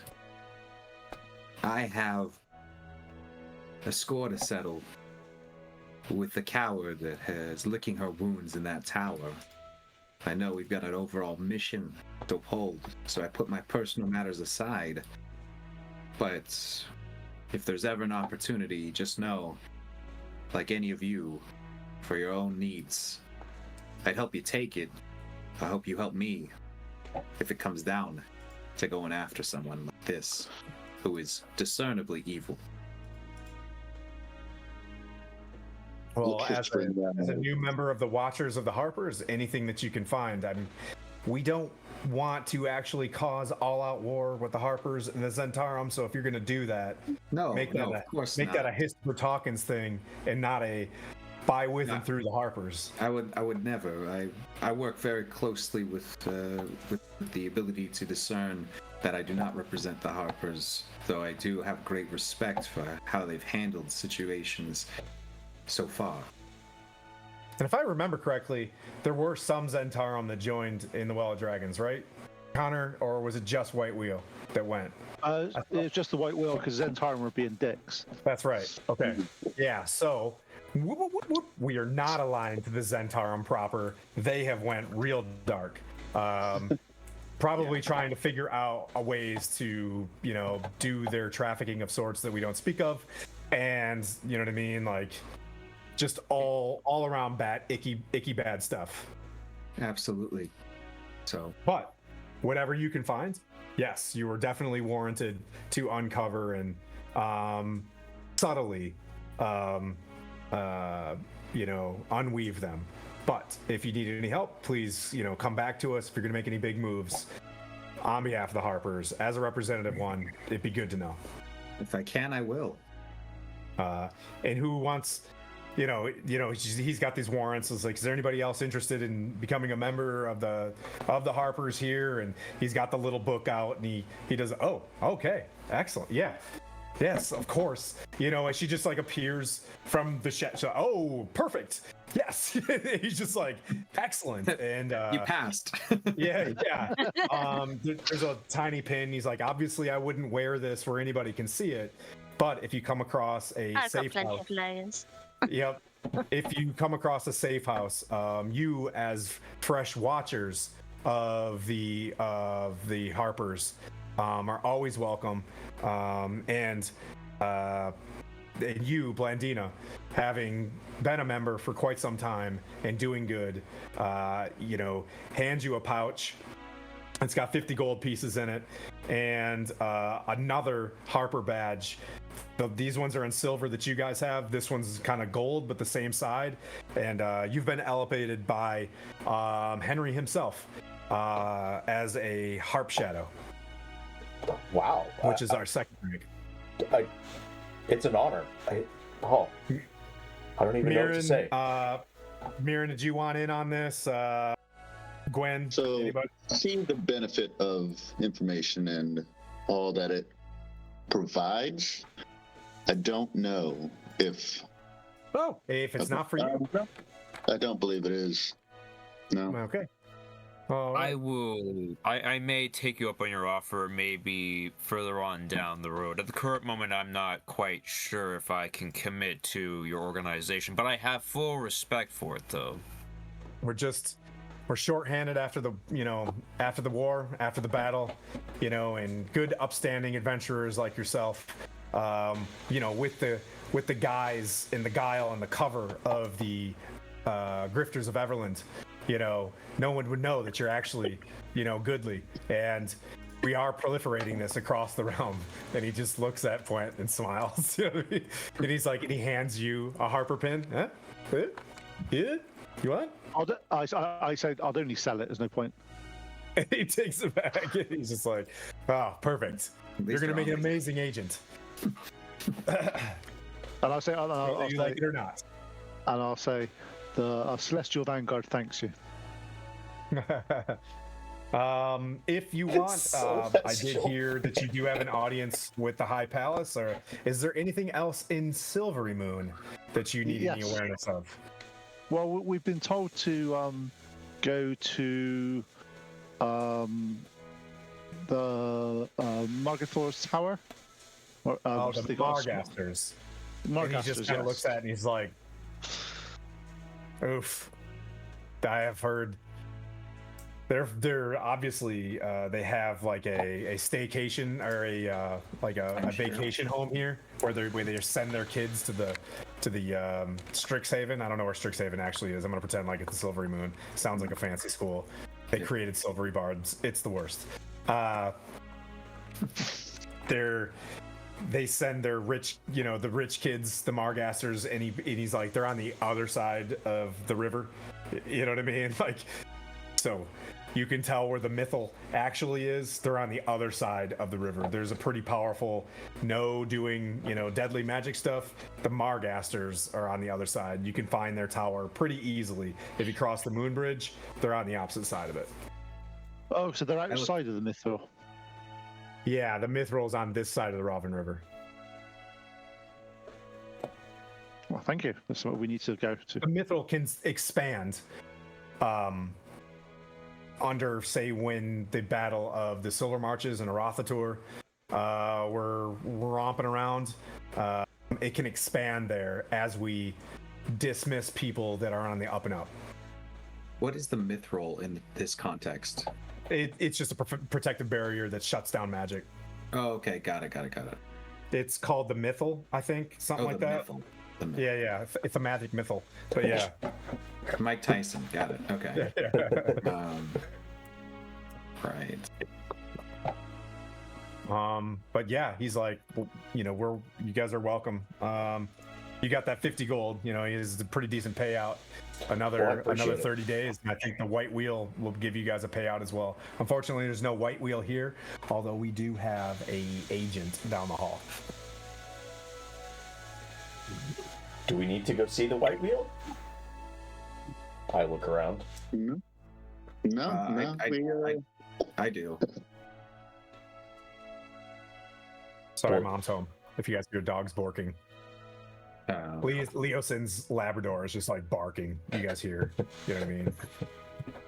He's got. Yeah, I'll tell you that I need to at least pass through with that. Okay. If it's possible. Okay. The White Wheel, but nothing that should take us off our timeline, basically.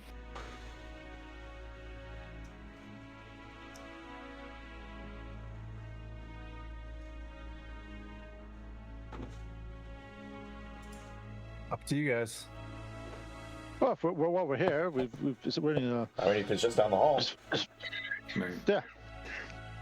I'll come with, but I have no more money to buy anything at the White Wheel at all. Yeah. Well, he takes you down there. It's just a dude that's at a liaison desk. He's just there.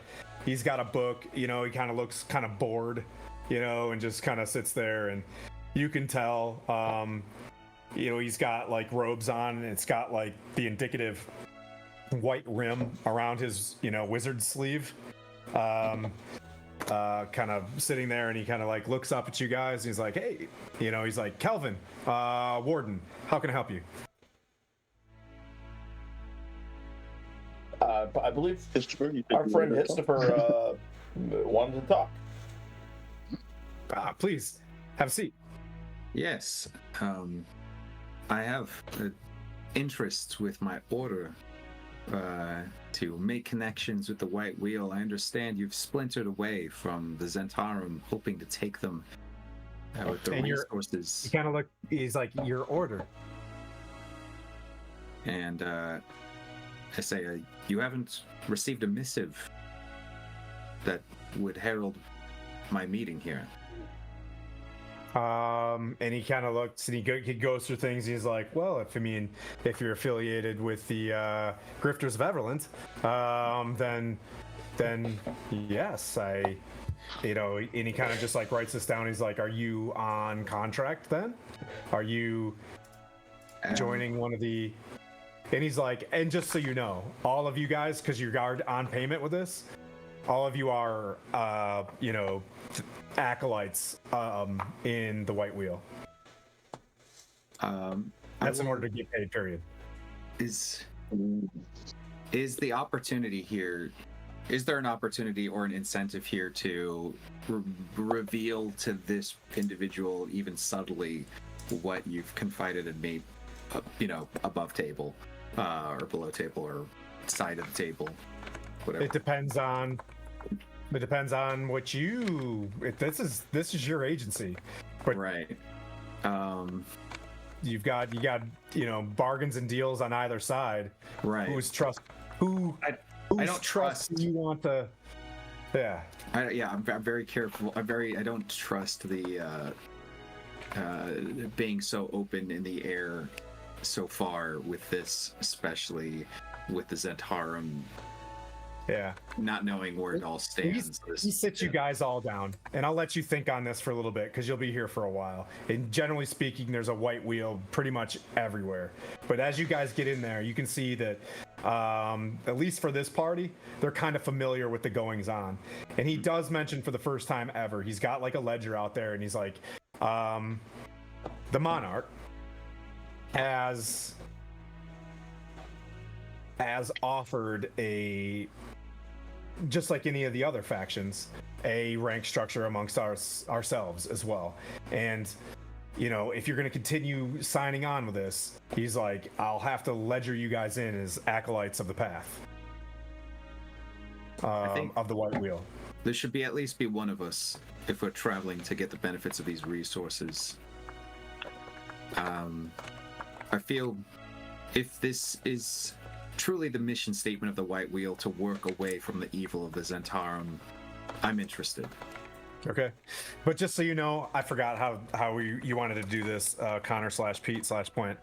He's just like he just mentions acolytes, in the command word would be like of the path, but he's just like he can take one of you guys on as an acolyte.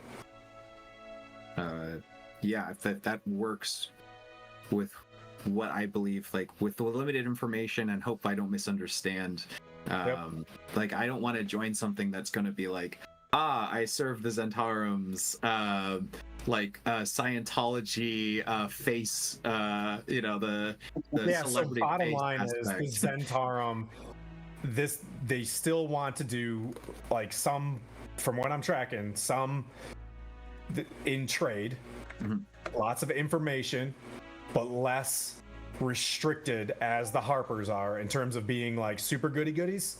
Right. Okay, that's the vibe for sure. Okay. Yeah. Yep. So this is more of like, Archers, Archers gang. They're more of a intel for pay kind of situation. And if they do have equipment and stuff like that, they do sell it. Think of like not wanted, but think of John Wick's organizations, like the Continental. That's perfect. Okay, that's exactly what I think Hiss would be looking for: some autonomy, but a growing structure where, All right. And he just kind of he has this white pen that he holds up, and he's just like, well, we don't sign contracts or put our hands on a board, but we want to make sure that when it comes down to it, and that you're not a sellout. He's like, he has you like lay out your forearm. As you can clearly tell, this is a tattoo. And he's like, Connor was big into tattoos. Sorry, this is his thing.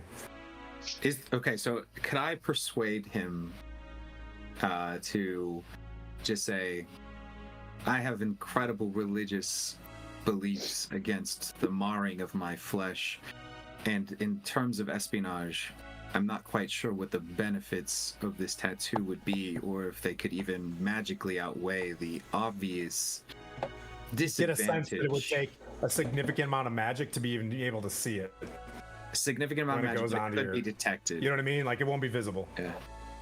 I'd still like to try to persuade him to count me as like the start of a program dedicated to deep cover, we'll say. Okay, sounds good. Persuasion is a 28. Okay, that's pretty high. He was like, I rolled an 18, so he's just like, well, he's like, we'll need some evidence that you're even involved, just in case you try to turn state's evidence against you. And he's just like, at least sign here. And looking down, what is it? What am I signing? It's just a ledger. It looks pretty basic. All right, yeah. I will say, is this magical in any way? Is there something I should know? You can check.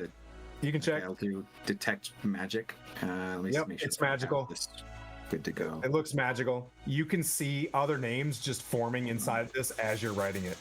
As you're reading it, like someone else somewhere else recruited someone and it went into the book. I apologize. I don't have that prepared. I don't think. Don't worry about it. Don't worry about it. Real cool stuff. We're getting close to break time, anyways. Sure.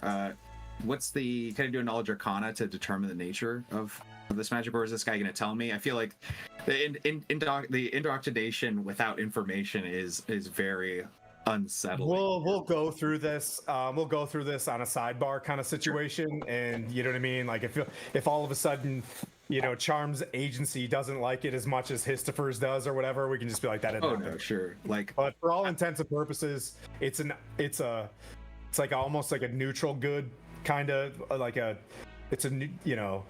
Yeah, session 1, signing away life. Just careful. Yeah. All right, yeah, absolutely.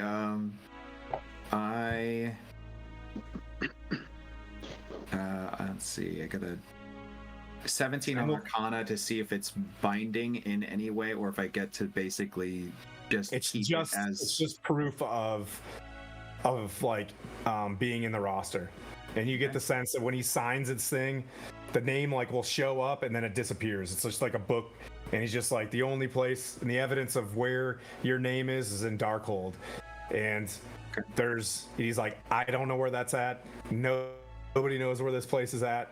It's some castle in the middle of nowhere, and you'd have to pry this out of Connor's hands. And all right, good luck. That's good enough for me. I will sign Histofer. Okay. Tokens. Yep. And you know, he signs it. He's able to touch his wrist, and you see a white crossbow kind of show up on his wrist. He's like, it's pretty cool tattoo. If you get high enough, it actually turns into a crossbow. It's kind of tight. But anyways, it's kind of tight. he's like, but I'm not there yet. But what we'll do is we'll take a break here as you guys are we'll figure out where you guys want to go. I think you guys want to go visit the Margasters. And then we'll pick it up in 15 minutes. Yep. Awesome. Yeah, so 25 after? Let's go. Yeah, that's fine. 25 after is fine. All right, I'd say 15 minutes. Yeah. 10. Let's do. Yeah. Want to do 10? Yeah, that works. All right, we'll do 10. I don't care if you guys eat at the table and stuff like that. Like, Yeah, obviously, it's live your just best like- life. Call it 20 after, and Okay. making it even. So we'll be back in a bit. All right. Yep. My face was starting to hurt. I was just like talking.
It's D&D, you know? Yeah, we're back. Hey, we're back. It's all part of it. Okay, so we're back. You guys are, you're welcome to stay at the map house in terms of lodging or whatnot. So that's fine. Oop, did we lose Sharon? We lost Wait. Sharon. And Oh, no. we're back. Wait. We are Picasso painting. Hey. Did her computer shut down? No, Discord just decided. Like sometimes it does. Oh, just shut it yeah. down. Well, Get her we back can still in a see sec. Tim. All right. And who's putting on a hat for Alain I'll put on a hat. Which hat do you guys want to see? She's back. I've got a canoe. The biggest hat you have. How about this? I think you should give someone the just absolute girthiest headwear you can find. He's doing some in-home ITing. Yeah, so we were talking about the lore that is beautifully homebrewed by the actions. The actions of in-game stuff. Everything about Stronghold D&D is built on canonical campaign runs in Faerun, and I'm catching up as a person who only knows the base lore as to what the hell is going on. So I love catching up on this. But we were just talking about that the Harpers in lore are too constrained by the goodness of the alignment to do a bit more of that operative, outside the paperwork and the lines therein of certain things. We're all wearing helmets now. Nice. Yeah, whatever you got. Alec, this one's all for right, you. So, where are we heading next from Leosins? You guys they give you, comparable rooms, right? There's like bunk bed type situations because it's a safe house. There's like a basement. And there's basically rooms, there's food and stuff like that there. Having members of the Harpers there, so you're welcome to the the MREs that they've got there. So where do you guys plan on heading next? What time of day is it? It's probably, yeah, you've gone to the vault. It's almost dusk. I think we'll go to that. Yeah, I think because we've got to leave here tomorrow morning anyway, so we need to get to that place with the. So you cross the bridge, go to that Madagascar place. Yeah. Yeah, and liberate the items that we've been promised. And the hidden, little floorboards. Yeah, hidden underneath the coach is what we've been told. Yes. Yeah, so why don't we go do that? We need to find where this guy named Coach is and find all the items. All right. Yeah, that's basically what we've been told. That's what was one of our rewards, wasn't it? See. It's probably cursed, if I had to guess. That probably is. Curse? No problem. Don't worry about that. We'll take care of it. So yeah, you gotta remove curse guy. Are you guys agreeable to me giving you a blessing of the primordial? I forgot. So I figured out what I'm gonna do with those leaf necklaces. The necklace with a leaf on them. What it can do is, as a bonus action, and we'll homebrew this whatever. And you got one too, Histover, from the grandfather tree. Nice. You all have a necklace with a leaf on it, and it will give you 1 round of bless per day. 1 round. So a Consider 6-second bless. So you can grab this thing and do 6 seconds of bless on, you know what I mean? Like I want to open this thing up. Hang on, I'm casting bless in helping this roll. Does that make sense? Is that like a bonus action to cast then? Bonus action to use? Bonus action to use. Yeah. Once per day. At And it dawn lasts or until for the long end rest? of the turn. Huh? Dawn. Yeah. So it lasts a round, does it? Yep. By round. Okay. That way it's not just the high forest, you know what I mean? But yeah. All right.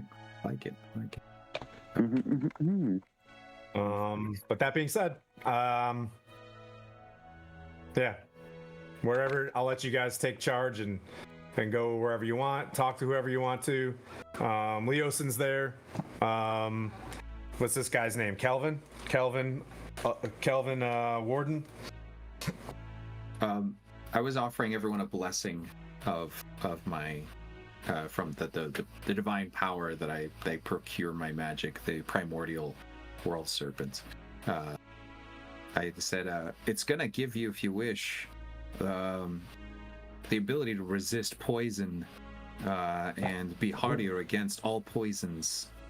The damage of the poison would deal would certainly be reduced greatly if you accept this, and I am not asking for any commitments other than if you make prayers or think wonderfully of anything in the world, then think wonderfully of the oldest things that are sleeping with the power of divinity of the earth, or of the plane.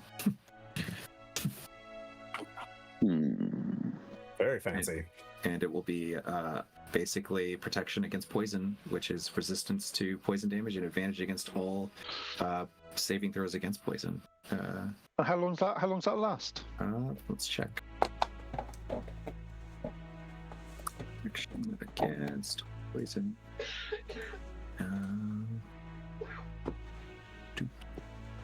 It will last 1 hour, and so I'd offer it before we go and start searching for hidden things, so that we can accompany the hour of an active objective like that. So let me know if you guys accept, and you guys will see the slight magic of kind of this serpent eating its own tail kind of swirl over you and then disappear. I would love to accept and welcome. What's up, man? It's great. You will make a fantastic addition to the Grifters of Everland. I'm just happy to be here. I'm not here to join anything. I'm not that I have commitment issues. It's just the name Grifter. I think it would hurt my actual merchant's reputation through the entirety of the West Coast. I'm known all the way to Luskin on some good terms, which is hard to do. So please abstain. Have disrespect from including me as a grifter. I'll stab anyone who ruins my reputation. I don't know. You guys got to come up with a better name than that. It's pretty good. How do they do on TV shows when somebody's not actually a part of it? It's like featuring so and so. That'd be Grifters of Neverland featuring Niren. I'm just here. I just put an image in the Discord. I saw that. It's basically incorporated all the gods of the Era Borealis. It's got the hammer. It's got the sun, and I've chucked that in. I love you guys. No. I just like how this theme episode has been, hey, join our very suspicious organizations.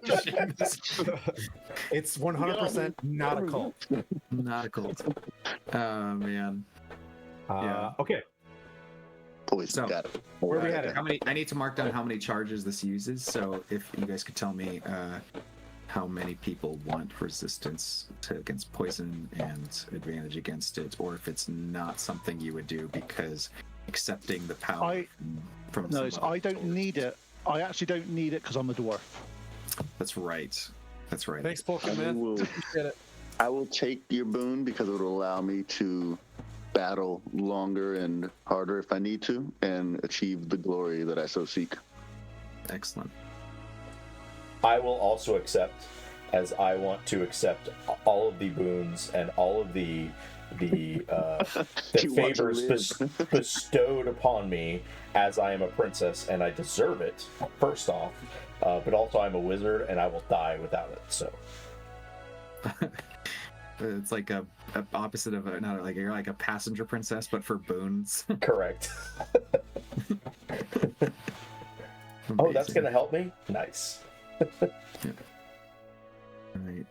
And so I have let's see, Blandina, Mirren, did Gwyn, or Sanya? I thank you for the offer, but I will respectfully decline. I have a spell that will take away the condition of being poisoned, so I believe I will save you a charge. Thank you. You are I welcome. will gratefully accept. But I do You respect never World know. Serpent, though. Sonny's like, yes, power me up. Pound me up. You Yeah. never know when you're gonna get poisoned. You know. She's like just drinking poison to build like a iocane powder immunity on the side. Eat me All up, right. Scotty. And Gwen, you worship Pelor? Yes. I say, it makes sense that the bones of the earth and the greatness of the sun in the sky above should find us in unity in between both. I agree. I was going to make comment to you earlier about your little side objective that you were speaking of, and should the time come and you find yourself in need of an ally, that you shall always find Pelor's light by your side. Do you want me to join? Sign here. Sign here. Sign here. If you could just sign down everything you got here. On the inside of his shield is like Think the about these things pamphlets. as Costco memberships. Like, how many cards? Like, you got a Safeway membership today. You got a Costco membership. You're part of the Zentarum. Everything's great. Right. I'm just definitely saying, collecting like, the information. I Pelor loves appreciate it. friends. Yeah. I think at this point I'm really observing, man, I think I need to get on the other side of this and just now offer people whatever, build up my thing. I've been approaching this all wrong. Hey, you could have this boon, no problem, no questions asked. Just put it, give the world serpent your thoughts. Everyone else is like, sign here, get a tattoo, only way out is death. And I'm like, man, I need to take notes on all of this. No, you're not going to the Avernus for your soul after that one. You're good. All right. Once again, where are you guys headed? Margaster. All right, so now Margaster's tower. All right. Yeah, You guys I gonna would say suit up? that's the way to go. How do you want to do this? You guys gonna suit up? You're gonna cross the bridge. You can see a tower that's there's a lot of thin towers. This one's a little bit probably about 50 feet in diameter, and it goes up 3 stories, just as they said. They're like, it's a 3-story tower. If you remember from what he mentioned, that there was a coach inside of a stable, and inside the coach was a secret compartment. But you see, if you were to cross over the bridge, you see it there. There's a compound that goes kind of like there's a walled compound with a tower. If it was a rectangle, and like one side of the rectangle is the tower, and it kind of looks like you can't see over the walls, but there's probably about 30-foot wall. As I said, I'll turn to the group and say, obviously, the only reason we're here is for our rewards that are underneath the stables. I don't think we should be going to the tower itself. Agreed. If you want me to open the door, I can fly over the wall. That's none. I mean, we are welcomed here, are we not? I mean, we were told we'd come get the stuff. Shouldn't be an issue. We just open the door and go in. In what? Into the coach area.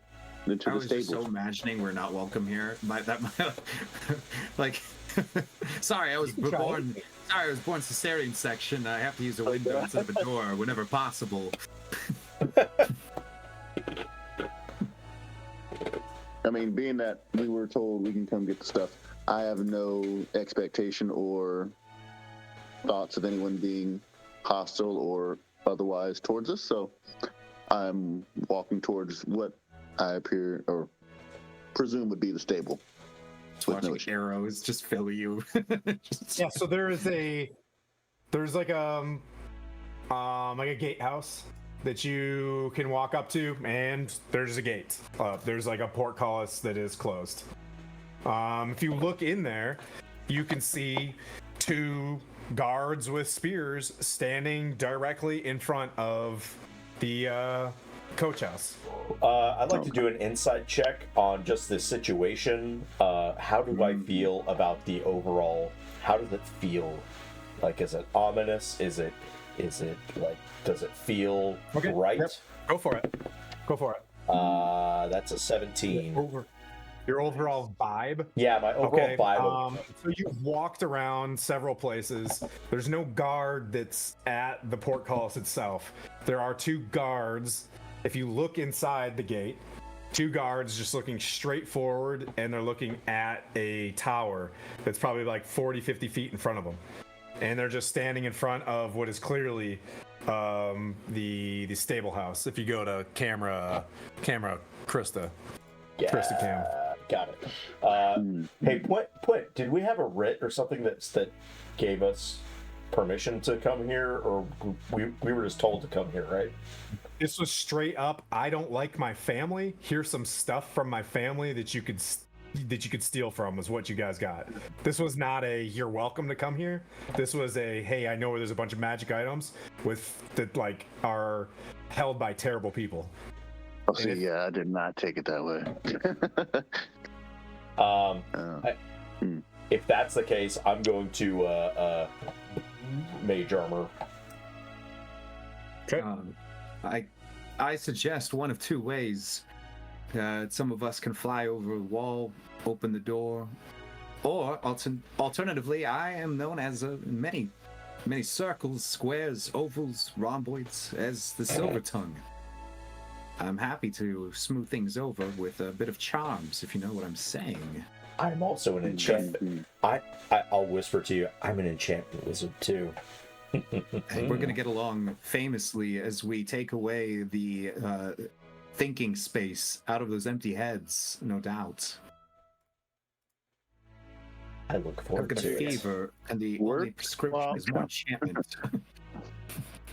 Work that piece. See if they're evil, and if we need to solve their removal from the city. But you go ahead and see if we can just they'll let us in and be none the wiser. Right. I guess I will walk up with whatever. Yep. So there's a fuel- gate. Yep. There's a gate that opens. It's not a portcullis. It's like a gate that opens, like outward, and it's like a little bit of a gatehouse. You can walk up to it. Like I said, you can see the 2 guards kind of sitting there, somberly. They're probably like 20, 30 feet away, and they're just like looking forward. Can I? I haven't played a bard in a while. Can I give bardic inspiration to myself? Can I inspire myself? I don't. It says any. I don't think you can. A creature Use your other than yourself. Other than yourself. I apologize. No. Yeah. But you can use that bless thing that you've just got. Oh, that's one- right. 1d4. And that's on saving throws and attack rolls, not skill checks, right? Bless does skill checks, doesn't it? No, that's guide. How about as you go up there, I give you a guidance. Oh, guidance. Thank you. Yeah. All right. There you go. All right. I will walk up there and see the low energy guards, and I'll just gently strum a friendly tune. That's quiet. I'm not like trying to like wake people up, but just like let them know I'm approaching in a sense of very obvious merchant musician piece. Okay. They do acknowledge you. They do like look over, and they don't pay you any. So you get the sense that they're not like, catatonic, right? But they do kind of just like look over. Okay, they're not. And they look at each other. They look at each other. They look very non-pulsed and stay at their post. Greetings, comrades. Is it all right if I may have permission to pass with my entourage? You're asking for them to come into the compound? Yes. One of them like looks over walks up to you guys, kind of stares at you, and they're like, we're not taking any visitors. Oh, no, not visitors. We have very important business opportunities. We're not tourists. We're, how do you say, financially lubricative part of the structure of your establishments, and I'm going to slide them each. Let's see, 5 gold. Oh, wow. All I gotta say is, They let it like drop to the ground, and they're like, our masters are not here. And they turn around, and he walks back, and he's just like, please, as they turn don't around, disturb me. I'm gonna cast Charm Person, 2nd level. we are not grifters at all, are we? Not in the slightest. I No. am not a grifter. No. I didn't do anything like that. Yeah, I'm gonna cast Charm Person on at a 2nd level, targeting both of them. So they need to make a Wisdom saving throw, 16. Okay. And for the record, grifting is swindling people out of money, not giving it to them. All right. They look at each other. Connor, They look at each other, and they open up the gate. I walk pick up to the it. It's gold like and go, it's it's lovely to see you, gentlemen, again. The House of Silverymoon appreciate your hospitality. They walk back. The other one like welcomes you guys in. Like, By all means, come, friends. You guys can go take a break. Take a break for an hour. Wow. all right, you guys come in, closes the door behind you, and make 2 wisdom saves, Blendina. As they both charm you. Wisdom. As the first one's just like, why don't you come in and sit down? 17 and 11 plus 3 is 14. You cannot hurt one of them or do any damage to one of them, period. 2 secs before that We'll say happens. it's the one on, we'll say it's the female one. You look at her and you're just like, oh, this is great. Tim, just before that happens, hasn't Mirren got some ability about charm? To interrupt, that's for me, but you get +3 on your savings throws, period. Oh, yeah. Oh. So as you do this and they bring you in, a reverse charm, their eyes sparkle like red. They take a step back as they try to like bring you guys in here, and they're like, I guess you're not gonna take our advice. They take their armor and like transform into 2 red-skinned, winged. They stand about 7 feet tall. Their teeth come down. Their hair is jet black. If you know what a Cambion is, they both sit there. Their spears flit. Wait, Dina, what did you do? As we roll for initiative. Let's go. Let's go. We get some Did you combat. transform We're them? going for the Margasters, baby. Woo! I got there. What I did is I got there. I didn't know enchantments could turn people into demons. I didn't either. Watch This is what new. magic you cast. Are you wild magic right now? What is He it? must be.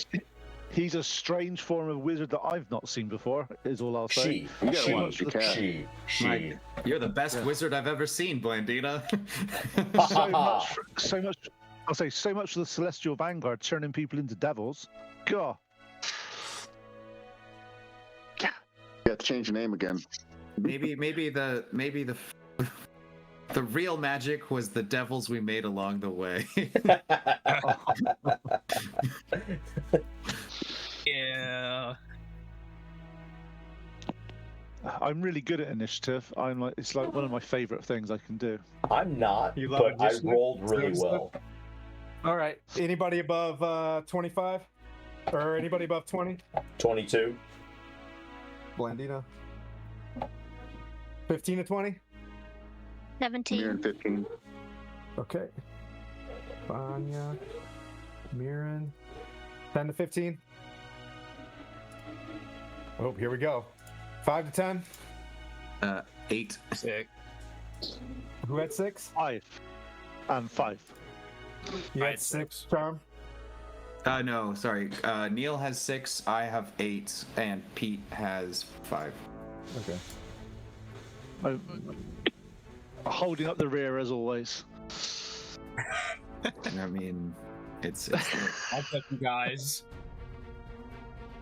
Quickly, Spirit Guardians everywhere. It only matters for the first round of combat. The rest it doesn't. that's so true. That's so true. Okay. Blandina, you see them change form right before you, but you can see them. So you got the jump. You get the sense that you got the jump on them as their skin turns red. They widen and get larger, and become more striated. But you do get the sense that once you're inside this compound, there's some sort of like hue where you can't really see what's going on the outside, right? Like whatever they're doing here, they're, you know what I mean? They practice magic, probably not chill. Right. Ooh. How do I want to do this? You cast one spell already, right? Charm? Blandina? Oh, yeah. Okay.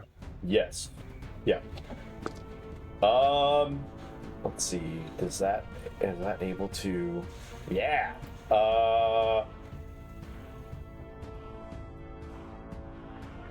That Pete, you're gonna be so proud of me. I'm going to look at You're gonna be both of them.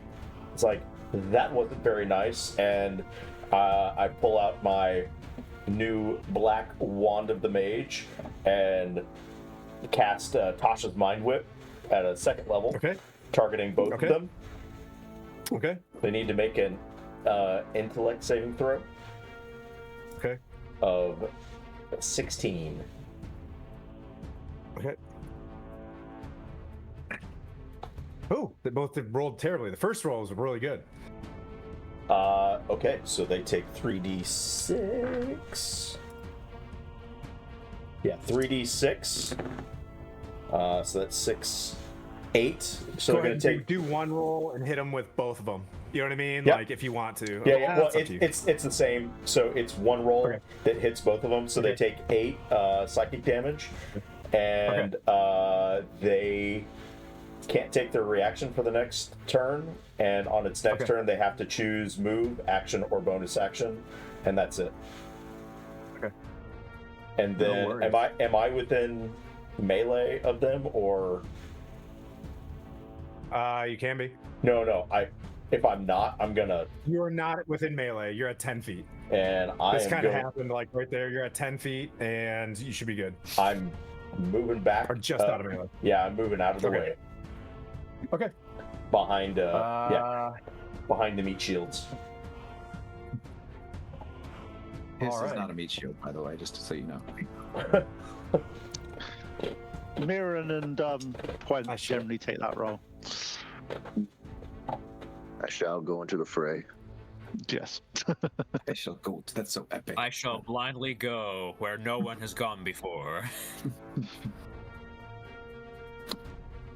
So we're starting at 10 feet out. Okay, so I'm not going to try that. Oh no, what is this? Bad. Whatever it is bad. It's a flying thing. It's Belgar. It's a flying. It's a Tyrannosaurus Rex. How do I look at this? It's Godzilla? It's Captain America. Let me tell you about what I've seen in Schultz. So from above you, Magic stuff. Is that Wonder Woman? the group of you going to experience a lovely cone of cold. No. Good God, that's how far away from us? That is. I should have checked the weather today. I'd like to counterspell that, DM. Okay. I will cast Counterspell 3rd level using my reaction. You're going to need to. Roll for it. Yep. You're going to need to roll for it. All right, rolling. 17 on the die. 14. Okay. Up to 7th level spells. Nice. And then adding, what is it, Charisma to 21? Yeah. Spell casting mod, yep. All right, I go. Wait, what? You're casting at 3rd level? Cast at 3rd level. I don't have any higher spell slots. It has to be 3rd level. Fine. I roll. As you cast counterspell, right? Yep. Spell your counterspell. Counterspell is counterspell. Counterspell is Oh. counterspelled. I That's the will best I also could cast do. counterspell as a reaction. Yeah, Blandina can counter their counter spell. Ooh, so many wizards. Well, I'll just if hit. So they just use a spell slot reaction, counterspell the cone of cold. Well, no, you can counter. No, you can counter spell. counterspell the counterspell. Because it's the lower spell. Yeah. Oh yeah. Count So that is actively counterspell. If there was another wizard, counterspell your counterspell. Could you imagine how like I have been in games where that has happened, where we How were does like counterspell stacking the work? Spider-Man meme of everyone pointing. Okay, this is great. So, yep, you go to counterspell it. Yours is shut down, and she, like, you sense Blandina giving you power, like it's like this, and then that shuts down, and then you hear her. You know what I mean? You hear from above you, like flying above you. You see some sort of spellcaster. Well done. I will Sonia. say. Oh, sorry. Never mind. Go ahead. I'll say. Apologize. Don't mean to step on anyone's toes. I just want to have that. It's so rare to counterspell successfully sometimes. I just say, not so fast up there, pretty lady. Come on down and join the party. And she flies off like 20 feet, which brings it to about 80. Okay. All right, Sonia. I will take out my short bow and fire at the wizard. Okay. Try to attack us.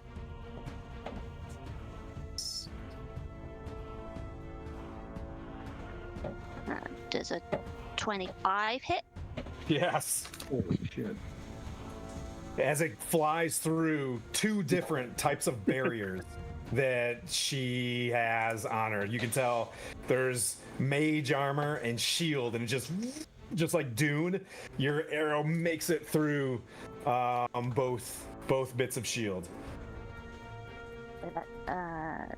8 damage. Okay. And She got 8 damage. Yeah. Do you I'd guys like- use steady aim in your game for rogues? Yeah, but it takes a bonus action. Yeah. If there's anywhere to hide, I'd like to go and hide, please. Yes, there is. If you look at that little tunnel that you guys are inside, you can see where it's like dark into that little tunnel that you guys came out. You can go down in Yeah. there. Okay, you're hidden. I'm gonna put an H next to you, Mirren. Okay. And then Hiss, you're on deck. Thank you. I'm going to look into the sky where at obvious everyone's looking right now because everybody's doing magic. Like, what is going on up there? And see that individual flying. I'm going to use the javelin of lightning and try and get it to go essentially straight up, so I don't have to go chasing it anywhere else. In Yep, case so it your goes second flying on the javelin other of side of the lightning is building. once, right? When you can once a day it? Correct. Okay. So I will. There's nothing between the individual flying and me, correct? Just a straight line. Straight line. Okay, cool. So I will throw this as my first attack, and then attempt to get, I presume the amount of time it travels to get back to the ground, I'll be able to get it. But in case not, I will then walk up to the red transformed individuals and then use my long sword if the javelin has not reached the ground in that same amount of time. But for now, I will do an attack, ranged attack with my javelin of lightning to hit with a, why would it do that? A 15 to hit. On the spellcaster. Nope. So yeah, Correct. so you throw it, and it comes right back down. Okay. Well, good. So I grab it. Presume you said we're 10 feet away from the guys that were charmed or try to be charmed. Yeah, So that's fine. 10, 20.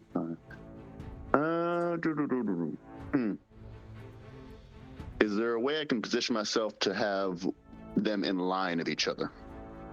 In line? Yep. So that are they side by side? I presume. Move this back so you guys can kind of see. Just assume she's up there. Okay. You can do that. So I have 40 feet of movement. If I can swing around to get to where they're in line with each other. Because what I'm trying to do, throw the javelin so that one of them is hit by it, or hit by the lightning streak of it, and the other one hit by the actual javelin. Nice. Nice move. Such a paladin thing to do. Next round. Oh, because you grabbed it and you want to throw it again. Gotcha. Yeah, because it didn't hit the first time. I was like, well, still got this thing. Yep, go for it. Okay, so then that first hit didn't land, so I will roll again. And okay, so the javelin's not doing well. It's 14 to hit. That's a miss. All right, so then I'll be like, I'm just going to walk up to him and be like, nice to meet you. And as a bonus action, I will cast Shields of Faith on myself to hopefully take any brunt of any damage they want to do. Okay. Let's see. Blandina.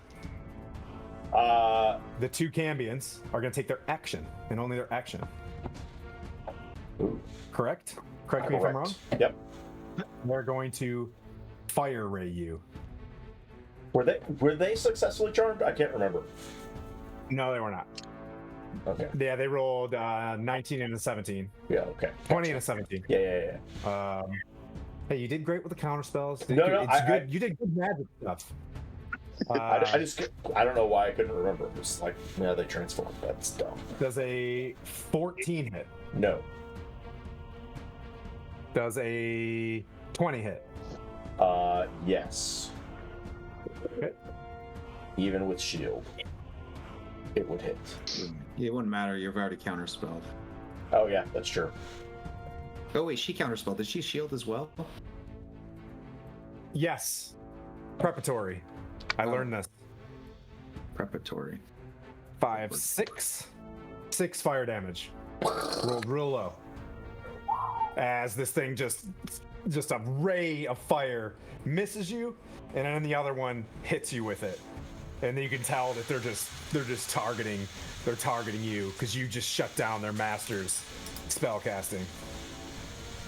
And that brings up Hiss, as they're frozen in place until the next round, apparently, because there we go. All right. I have a wonderful spell called Mind Whip. Because of Mind Whip. Mind Whip, and Silvery Barbs, and Spirit Guardians, and Counterspell. This is super fun. I'm gonna cast Bless. Okay. Targeting 3 people.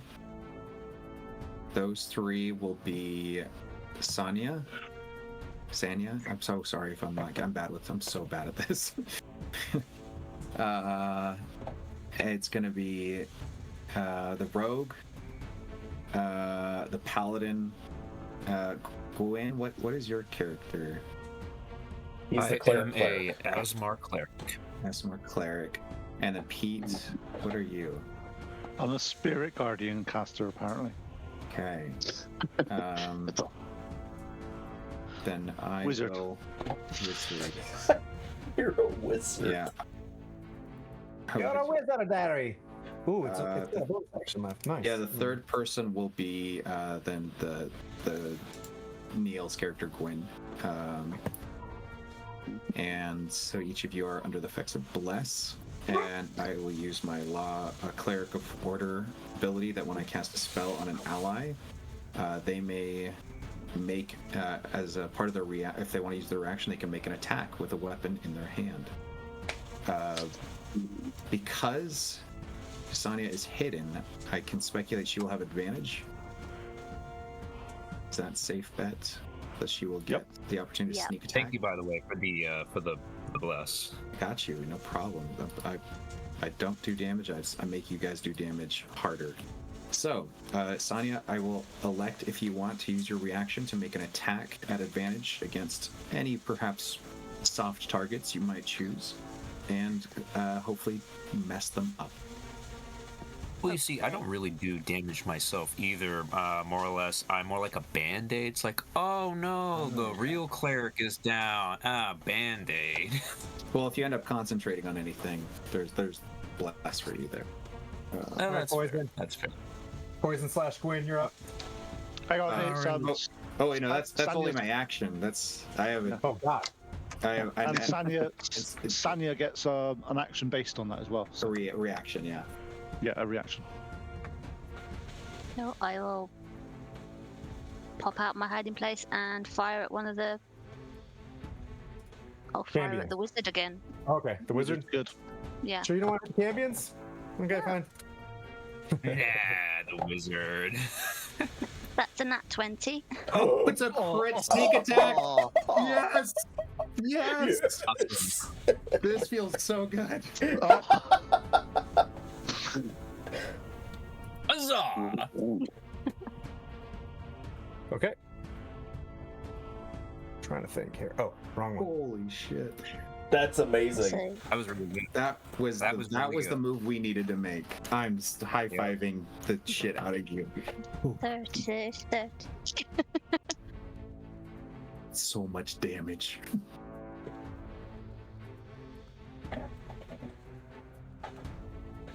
I see this wizard falling out of the 52 sky. damage.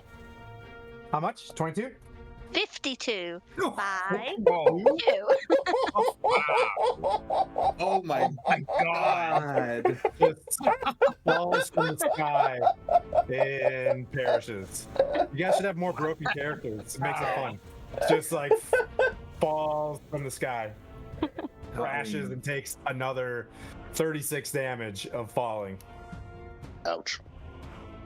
Nice. All right, and as a bonus action, I will bardically inspire.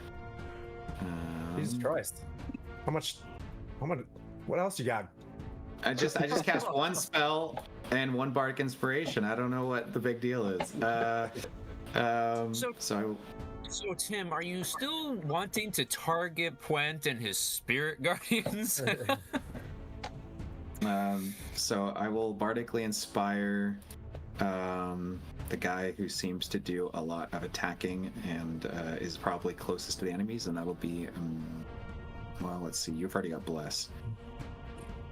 I don't know your characters well enough, so I'll just spread it around, and it's gonna be Blandina. What is it, a D8?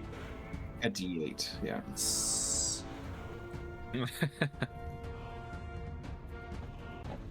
Okay. Blandina's just like, yes. Poison. It's your turn. / Gwyn. Alrighty. Or do you I'm want to going move? to cast- You want to move, Hiss? Oh yeah, I'm taking a look at the map. I can't tell which one I am. I apologize. My eyes. You're in. I can't do. Is there? I'm looking on Twitch. I don't know if there's a. Is that the correct place to be We have looking? Zoom. No, if you have Zoom. there's a Zoom Oh, link that in the our Zoom chat. link was for. I was wondering. All right, that's hilarious.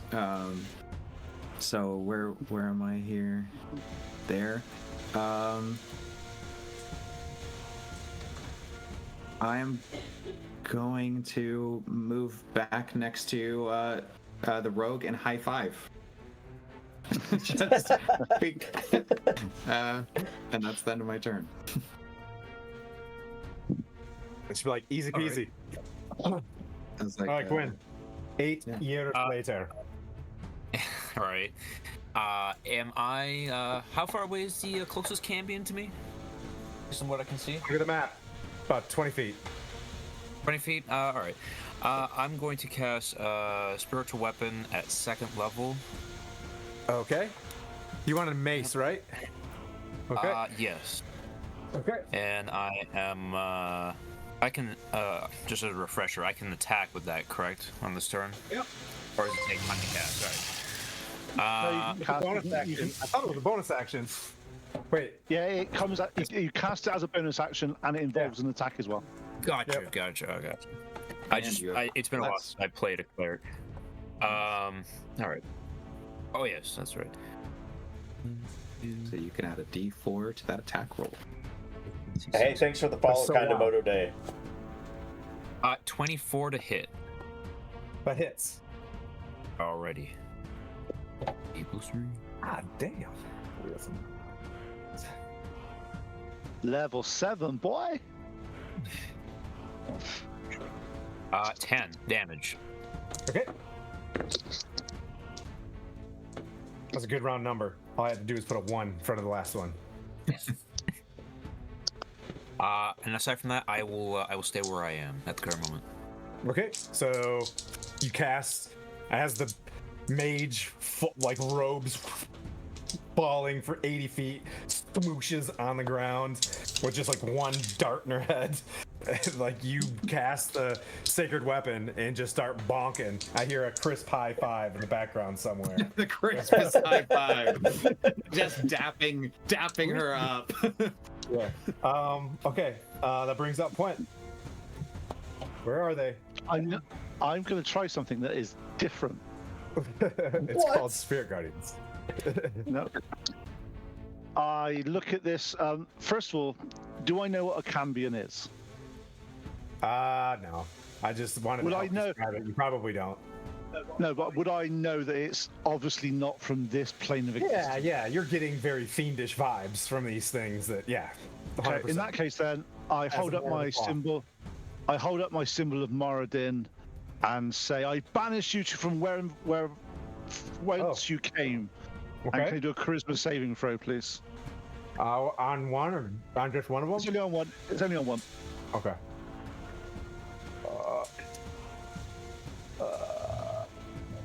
Fairly charismatic, actually. So this is a 21. Oh, okay, it doesn't do anything. It's fine. But you have banish? Nice.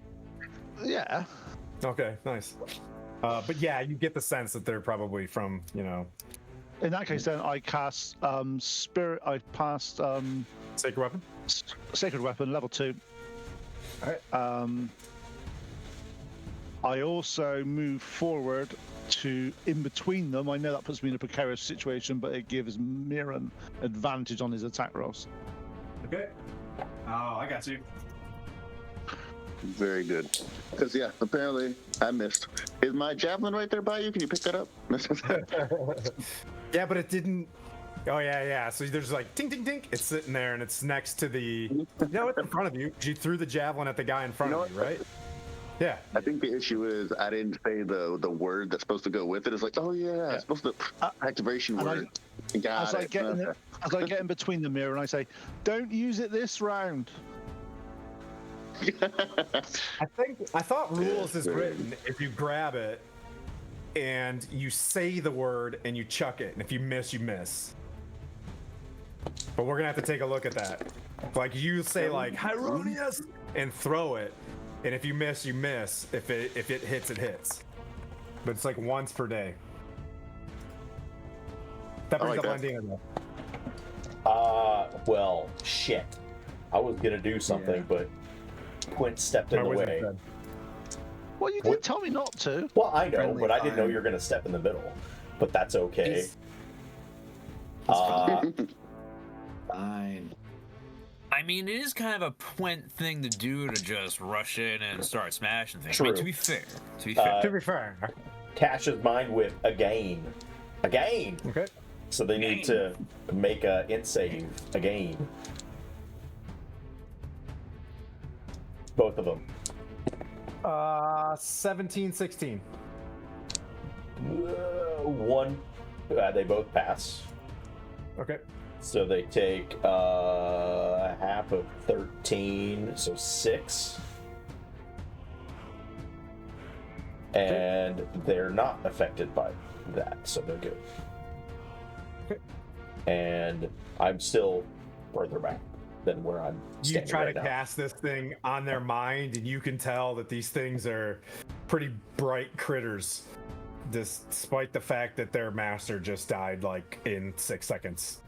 You could tell they're smart enough to be like, man, we should probably be working for, better wizards next time. But I mean, we brought Sonya the 50 cal to this fight, so it's okay. wow.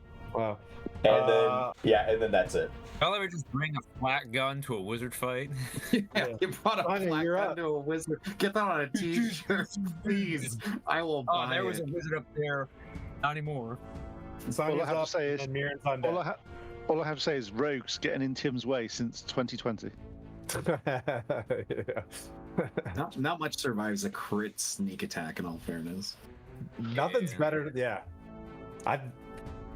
That was a really. So was there 3 counter spells right there in that one round? Yeah. And went around 3 counter spells, yeah. So you counterspelled the Conal Cold. Yeah, that was a lot. There was a lot of like record scratching sounds like. This is the remix. Yep. Go ahead, Sonya, then Mirren. I'll pop out from my hiding place again and shoot at the most wounded champion, Okay, if there is one. say the one on the left. It's okay. They're both by me, so you get sneak attack on either. Yeah. So that'd be 50 damage. 22. I can't add up Oh, today. that hits. 22. 3 darts is too much. 3 darts, too much. So hot in these rhinos. That's 18 damage. And I'll hide again. So he's standing there getting ready to like shoot another ray at, and then Sanji just brings down another one. She hasn't been on the last 2 missions for you, but man, is she making up for it today. It's like the wizard falls, and then this Camion like falls dead. It's like- Mirren, Reach for the sky. Mirren, you get the sense that this Camion is starting to Rethink Cast. life choices. yep. Yeah. I think he's had bad life choices, yeah. Consider his life choices, yeah. So did Sonya attack the one behind Point or the one in front of me? If that matters. Right on you. Okay. Then I will travel around and travel to the other side of Point. So essentially getting around and circling to the other individual. I will pick up the javelin on the way, just throw it in my back pocket, like, all right, well, I'm just So you're going to do gonna a melee attack with it. You're gonna flank that guy. You're gonna flank that guy. Yep. Just circle, stay within 5 feet, just get, you know, You guys are pivoting doing what is on the required side, to get like, advantage. Got it. pivot. And I will do a melee attack with the javelin of lightning instead, and be like, I'll try that again later.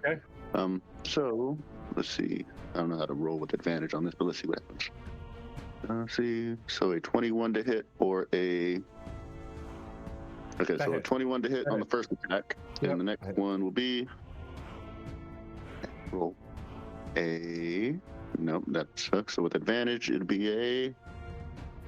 Oh, 14 hit. So only the 21 hit. Well, you're blessed. So. Oh, plus 1d4. So be a. Let's see, 1d4. Good point. I didn't put a first level spell slot under for nothing. Earn it. Earn it. All right, so 18 to hit. 18 hit. That misses. 18 to Oh, damn. Yeah. Okay. Cool. Let's see. What else can I do? Okay. Yeah, I'll do the one attack with the javelin of lightning melee, which will do a 5 piercing damage. And as a bonus action, I will attempt to. Let's see, where's it at? Kick him over, doing Shield Master shove to try and knock him prone for anyone else that will subsequently attack. Okay. So that's skill saves. Strength, right? Strength save? Yep. So I'm pushing on that. So strength on. Yeah. Okay. I'm rolling. I do not like D&D Beyond dice. I'll put 21. that out there. You did hit with a melee attack with your javelin, right? Yes. I don't mean to be benevolent, DM, but there's something you can also add to that as a paladin. Because it's a melee attack. Yeah, but I wasn't trying to. And not on this one. Okay. No. Well, that did not get knocked prone. She stands back and just attempts to cast a spell for anybody out there. Tries to plane shift. Anybody? Yeah. Kunta spell. Kunta spell? Kunta spell. Oh, yep. Counterspelled. Okay. That brings up Histifer. Cool. You didn't have to roll for that one. We're good. Just making Counterspell? sure. Wait. It's a once for day. What's the? Yes, actually, thank you. This is a. Just gotta make it fair. That's a 7th level spell. Yeah, so you got to roll for that one, buddy. Okay. Sorry. You have a bardic inspiration if you need it. 16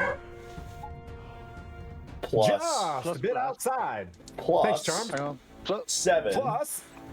Ah, I got him. You can thank me twice in the same sentence. Thank you. Ooh, 23. Yeah. You feel him like, you see the relief of like, well, I'm just gonna go back to hell, and all of a sudden, like, stays there, relief. and it's just like, shoot. I'll just go back.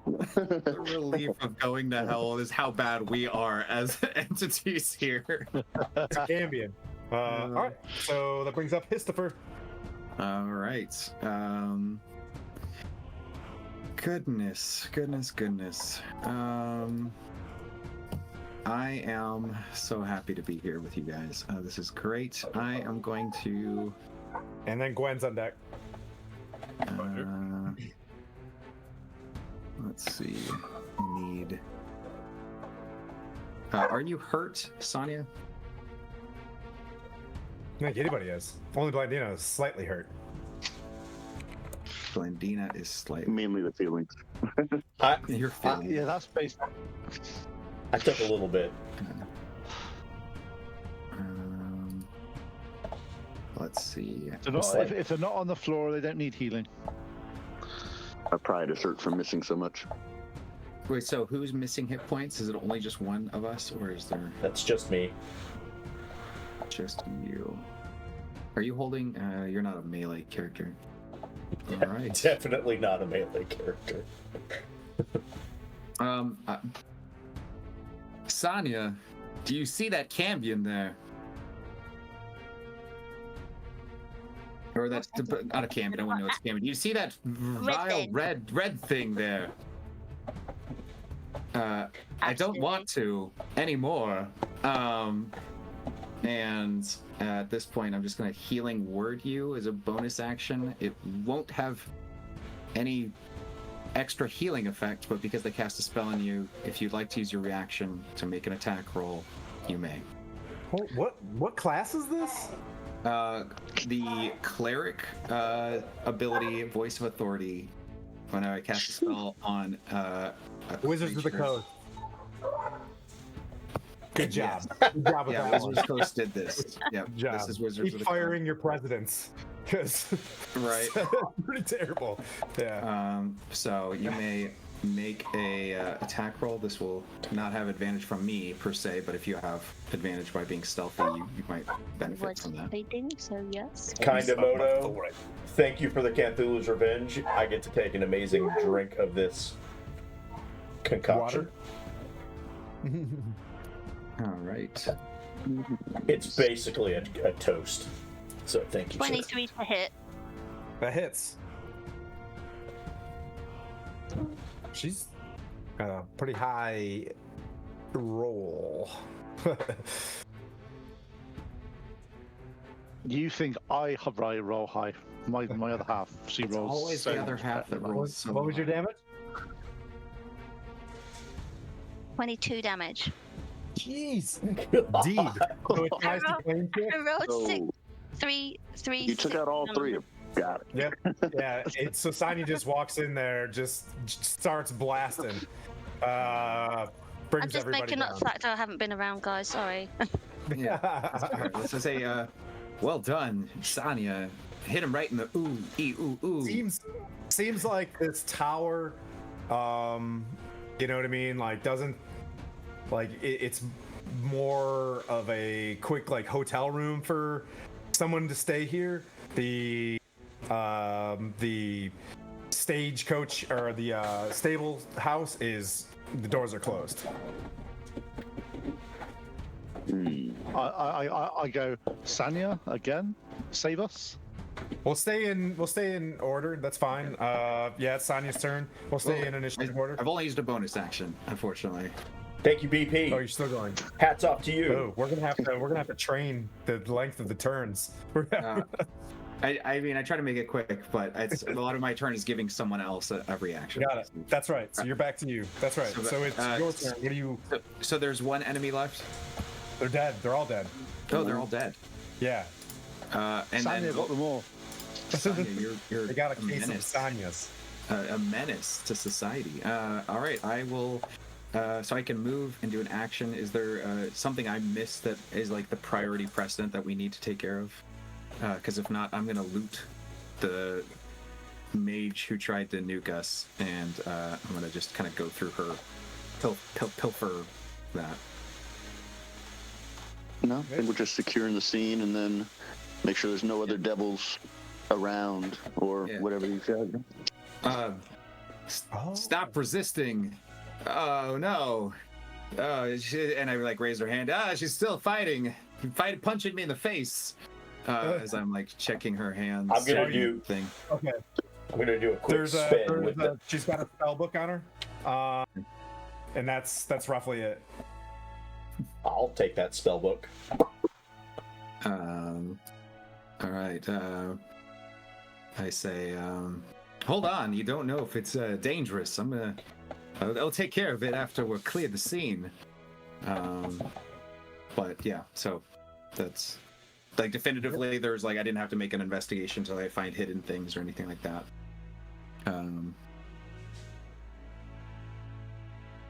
Yeah. I'm gonna do a quick Okay. spin perception. Putting my wand out, shaking it, menacingly Okay. to the Make a dark. perception check. Yeah, that was a 23. Okay. Yep. Just overall, it seems like that was it. Like that, they were obviously her retainers. You know what I mean? And they're laying there in ash, right? Because they're fiends. So they just went to ash. They can't return for 100 years. They're really pissed off at you. Oh man.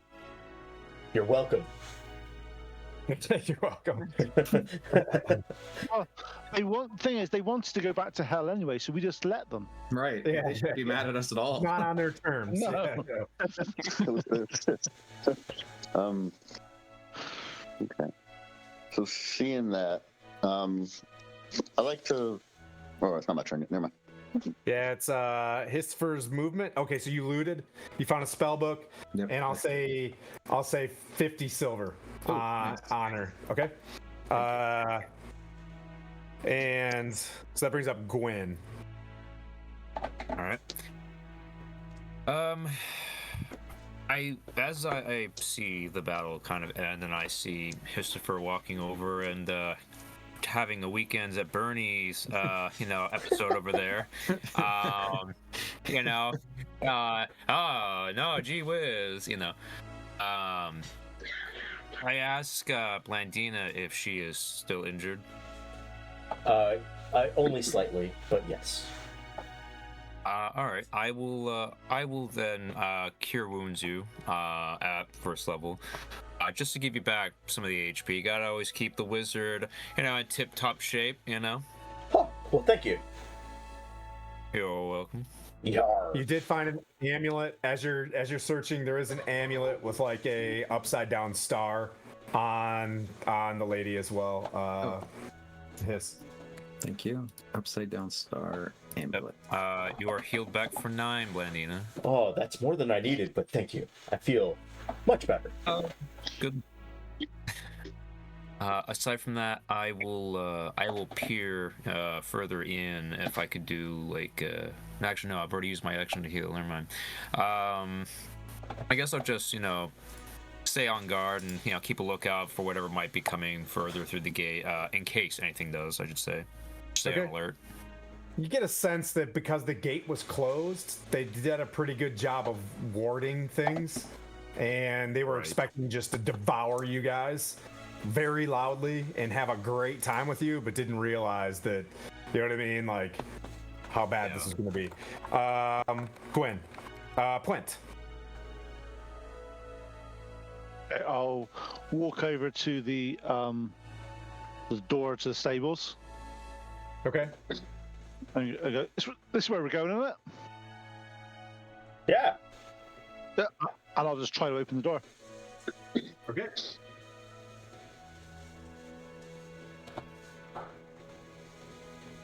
I know how to open these doors. They're open. There we go. They're not open. There we go. There, you open them up. You see a very ornate, wagon with two skeletal horses sitting there, and they're barded up and tackled. And the skeletal horses are just like ready to go. But you see a very ornate carriage with the two skeletal horses. Should we? What if we hooked up Daryl and Daisy to this thing? No, there's actually skeletal horses on it. We need to get rid of the skeletal horses first. But I'm just saying. Are they? Afterwards. They're alive. Do I? Yeah, they're just sitting there, stomping at the ground. And just Animated. Yeah. Yeah. Interesting. I'm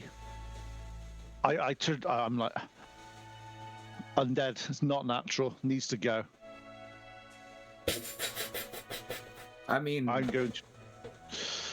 think about it this way. You're absolutely right. I agree. If there's any reason we need these undead horses to infiltrate anything, we won't have access to them ever again. No, but Yeah, hold it to you. I'm not trying to convince you. I was just thinking. Why are into we creation, and I walk in there, and I open the door, see them, and I turn undead with the doors just open ajar. Nice. Okay. Just dust them. I pull my finger up to his mouth, like, shh, just let him do his thing. This is the thing. Got Just it. let him do his thing. Okay, so I've just got to check the CR thingies for page 3059. 2 seconds. Okay, what CR are they? God, I knew you were gonna fucking ask something like that. Sorry. Trying to find it. You could just say they're low and they just disappear. Yeah, That's fine.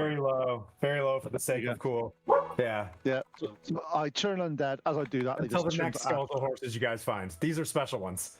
Yeah, fine. I get that. Yeah. These are extra weak skeletal Yeah. horses. I get that. His will be sad to see them go because, first from a cosmetic standpoint, that's just These are so the cool. fourth skeletal horses that have been. I don't know what's going on with Storm King's Thunder, but there's a lot. There's a lot in here. I think somebody wanted just a cavalry of undead horse riders. That's so using my epic. skeletal horses. I think You it was the cast them rations undead? issue. The rations. For all was intents and the- purposes, in the rule of cool, you know what I mean? You can go in there and cast Turn Undead on them, and yet they will, you know what I mean, fall to dust. Let's not overthink this part of it because of what you're doing and being level 7 and stuff like that. I think the purpose of these being in here were like, oh, you're gonna ride out with this carriage, you know what I mean, and have Right. two skeletal horses. But since you guys are, going down the no undead thing, let's just.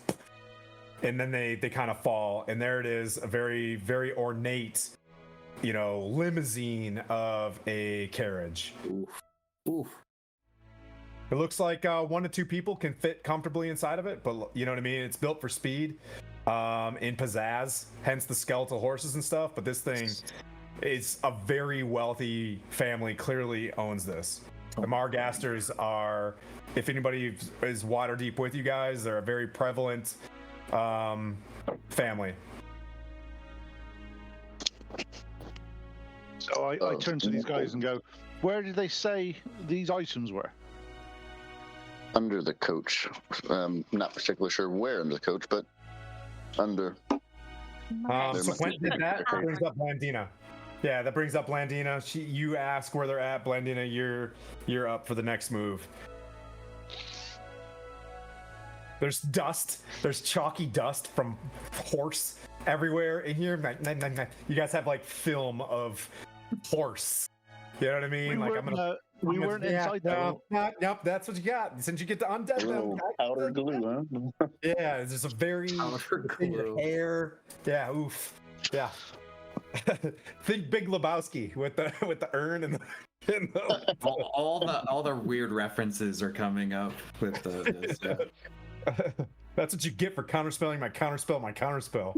You guys are dusted by a dead horse. Do you think we could keep this? We could hook up some other horses, right? I think you'll just kill your horses again. I don't mind that. It's just that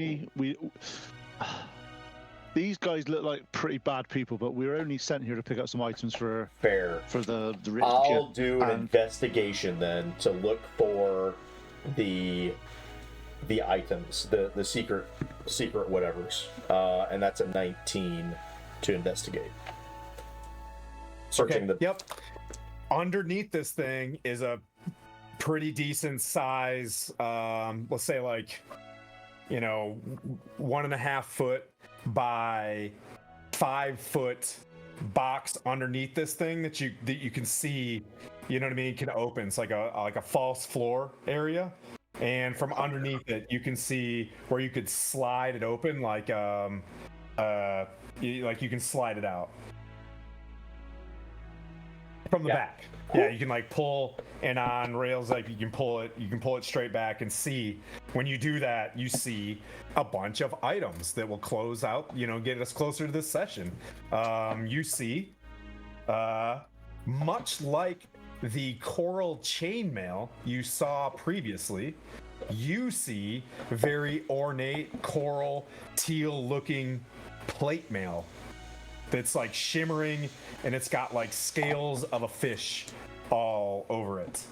You see a box that looks like a strong box. It's about yay big, and another box at the base of this plate mail. You also see, let's see how I plan this off from who is going to be in the party. A silver bow. So a teal plate mail. Yep. A strong box, another box, and a silver bow. Another box. Yep. The box looks like, as you look closer, it looks like it's just a bunch of folds. Like you could unfold, and as you start unfolding it, it turns into a boat, and you fold it a little bit farther, it turns into another boat, and you like, oh, it's a magic boat. I turn to the rest of the party and say, does anybody else think there's water in our future? No. Walter? Who's Walter? I met the guy.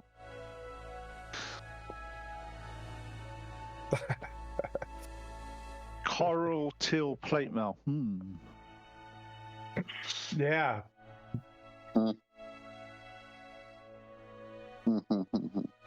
I think I have. Do I have identify?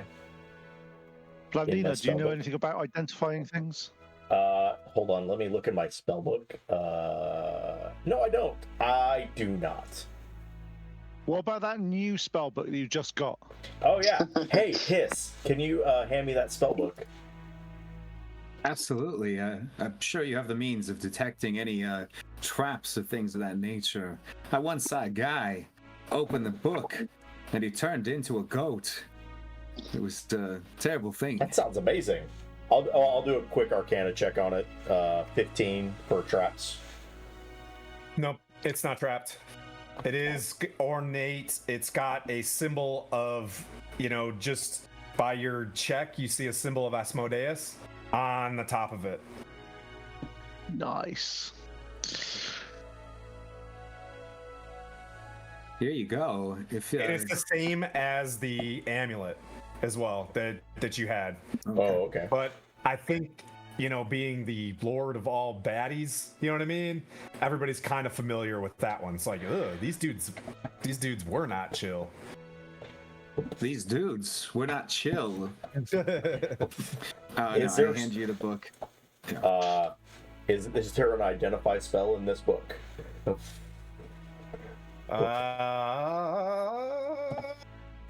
Not that I can. Not Is that is there evil identify in this book?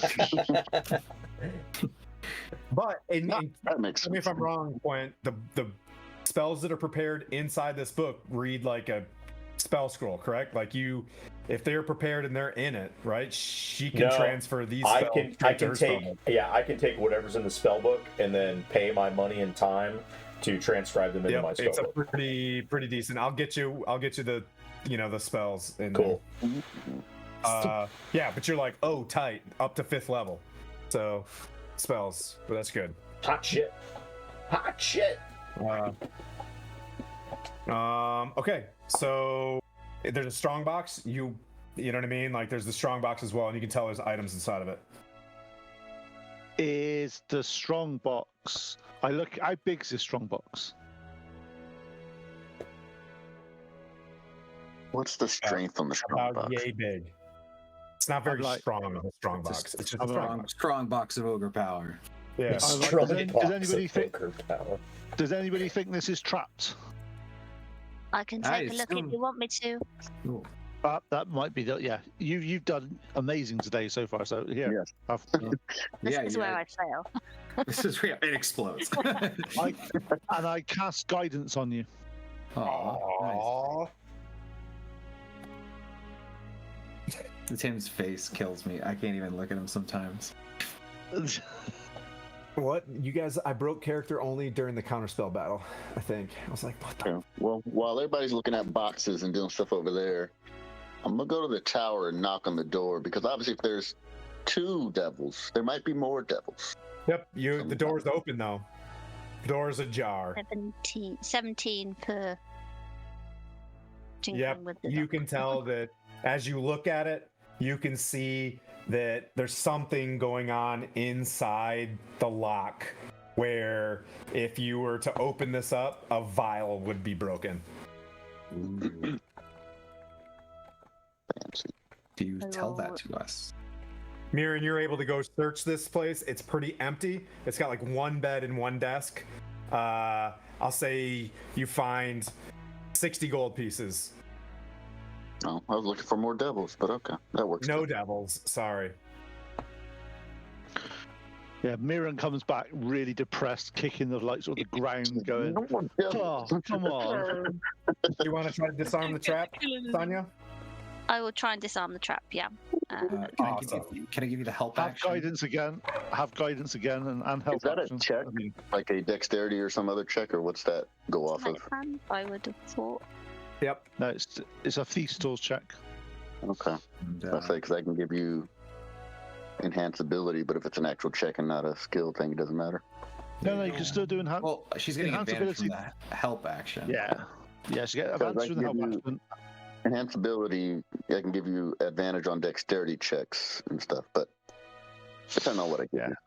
22. Oh, yep. You get in there, in the Elder Scrolls, tools are twisting, and then click, it pops open. You open it up, and you can see there's a vial of some sort of clear liquid, attached to it, where it would easily break, and some sort of gas or some, poison would happen. Inside this is a ring that's got like a fish around it. As Point sees more swimming stuff. Yeah. there's a ring and another tube with a scroll inside of it, and the tube with a potential like a spell scroll tube. There is a parchment wrapping around that tube, and if you were to look at the parchment, it's written in a language. Does anybody speak Abyssal here? It's written in like just weird, vile looking symbols, and it just doesn't make sense. It's like really confusing, and you know what I mean, just to look at. It's just chaotic, we'll say. Very chaotic, you know. Think of a composition book in a serial killer's house. It's like very, you know, just like a lots and lots. This. Oh, right here. Yeah. There's like a fly squished on it, you know, and then there's like a cockroach squished and more like ink everywhere. Anybody speak Abyssal? Not 9. I don't think so. This is that language That's of funny. demons. Right? There's always somebody in a party that speaks Abyssal. That's Nope. interesting. That's interesting. Not in this party. Yeah, didn't Manu speak Where- Abyssal last time? Hold I on, think so. let me see if I Something. have. Aqua. But that's elemental or something weird like that. Aquan or something. but that's that. Yep, there's a ring, plate, a boat, a silver bow, and a spell scroll. Well, go ahead and hand the 60 GP to Quint and be like, yeah, there's no devils in the house, so I think we're all good here. Hand him that. All right. So into the bag of holding. Go. Yeah, chuck that in the bag of holding. We'll have to be 60 on the gold. lookout for more of these Margasters and their evil doings. Fix Well, it's worth their looking at these items. troubles. See if we can take these items back to where we're staying and have a little short rest with them and see what they are. Okay. Yeah, I mean, there's this tower, but if you guys want to keep staying here in this place, who would ever? We've just broken in, killed the Yeah. people, looted the place. Oh, they let And us you in. want us We're to- not breaking. You want us to I'm just saying hang it's a around? possibility. I'm giving you all the options in your sandbox. You can stay there if you want. Okay, we'll have a vote as a party here. Who votes we stay here, or we go back to where we were staying? Stay here so that when more devils show up, we can get rid of them from this plane of existence. I vote yes. I'm looking honestly for some property. I'd like to get a deed, so I'm gonna happily stay and look around for that. I'll stay. Are we back? Oh, So I think don't we're touch good. that part of my laptop. I just discovered that. Okay. well, we can. I'm just concerned that the Knights of Silverymoon will come in and see that we've done this and not take it as a positive. I do see your That's point. my concern. That's my concern. I'm just a little bit They were- more. Such high standing within the city, this family name may hold more than our actions, especially since our reputation is not that good here. you see some references that this is the Margaster family, and if you had any, they're like the Soroses. They're pretty wealthy family in the Waterdavian crowd. And I take your point and shut the part. But we'll have to try and make their standing less so once we find proof of their evil doings. I mean, was all this not proof enough? We can burn There's this no one to bullet witness it. down. There is nothing to show for it. Yeah, There's dust unfortunately, there's dust and and a bit more dust, and a dead person that probably used to technically yeah, be so a noble. evidence-wise, there's piles of dust We and can a we can rich take- dead lady. we could take the corpse and have someone speak with dead, have her confess to the crimes. I saw this on CSI Waterdeep, just the other day. Yeah, well, let's say I'm no just- one has it. I can take it tomorrow. I will Oh, hand you the slap it in. body. Stuff this in your bag. Hold it. No. Keep it away from the rations. No. Look, we're getting a bad rep as it is. Let's just. Yeah. Oh, yeah, that's right. Your guys You have know a terrible reputation. you want to do it. I mean, curiosity is going to be tickling the back of your head anyway. look, There's My so much previous justice right here. My previous character would have done it. My current one is a little bit not so much. Well, I will resist the urge to move the mouth. I'm a villain. We're heading I've back done terrible to- things. Back to the either. Let's see where we're going back to. The vault, not the vault. Where The hostel. if we're going back to the Harper's area where we were staying, I think that'll be where we can report in the information since they're tied into the city. And being that you all are members of this organization, they'll take your.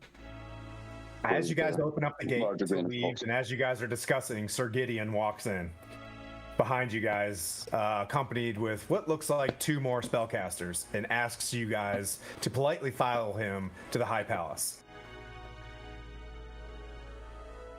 Are we in trouble? Hey, glad. It depends. And he kind of looks around and he's like, why don't you guys come with me? Do you want us to bring the corpse for the possibles Were you here to fight with the devil undead? too? Were you here for the devil? No, still. They weren't Just in permanent time. residents here. I mean, yeah, with You don't seem Sonya, at all no- phased by The this. 2 wizards just walk in and they go into the compound, right? And then you see Leosin following kind of like behind him with that guy Kelvin. And they kind of nod to you guys, like, all right. Like, just the High Marshal would like to speak to you. Okay. Okay. Could I roll Everybody's cool with insight? it. Yeah. Yeah, sure. You can roll inside. Can we roll? Oh my God, we're dead. Sight. I just wanted to 16. 16? Yeah. Yeah, this was about 18 to 20 seconds of something happening, and about roughly 2 to 3 minutes later, the law arrives in Silverymoon. Like, you get the sense that pretty good situational awareness of what happens inside Silverymoon, and the High Marshal would like to speak with you guys. I'm gonna take it as they knew what was up with the Margasters. They're just really, really rich people, and they know what's up. But we did them a service, so he's willing to go ahead and congratulate us on our deeds, and we should go talk to the High Marshal. Yes, I shall do that. Okay. Let's go. I have a very bad feeling about this. You guys We've done no wrong. moved your way into the High Palace. You're in a waiting room for a while. You're on the it's that anticipation and whatnot. You do go into the High Palace and you notice there's a bit of a party going on there, where like the Knights of the Silverymoon are having a bit of we just won, you know what I mean, a pretty large battle, and there's celebration going on. There's a bunch of in this evening, there's like a pretty high high energy kind of welcoming home thing going on within the High Palace. You guys are asked to go up into what is like the capital, the High Marshal's office. There's various maps. Sir Gideon, kind of looks at you guys a little bit somberly, opens up the door, and you guys move in. Standing over the table is a dude that's unbuckling, some plate, and he sits it down, and he sits down at the table, and he has you guys sit down. It's like at a longer table. He's like, please be seated. Are we at the principal's Time check. office? Okay. Are we in the principal's office? An older man walks into the place wearing darker red robes, whispers in his ear, and he's like, "Are you sure?" Okay. And the older man kind of nods at you guys, gives like a wry smile and winks and like walks out the back door. And he's like, so I heard a pretty good deal of you all, and he looks at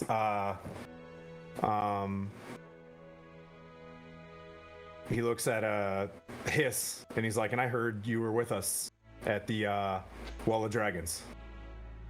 I just give a solemn nod and said, it was a tough one, but it is a shame that the Margasters attacked you the way they did.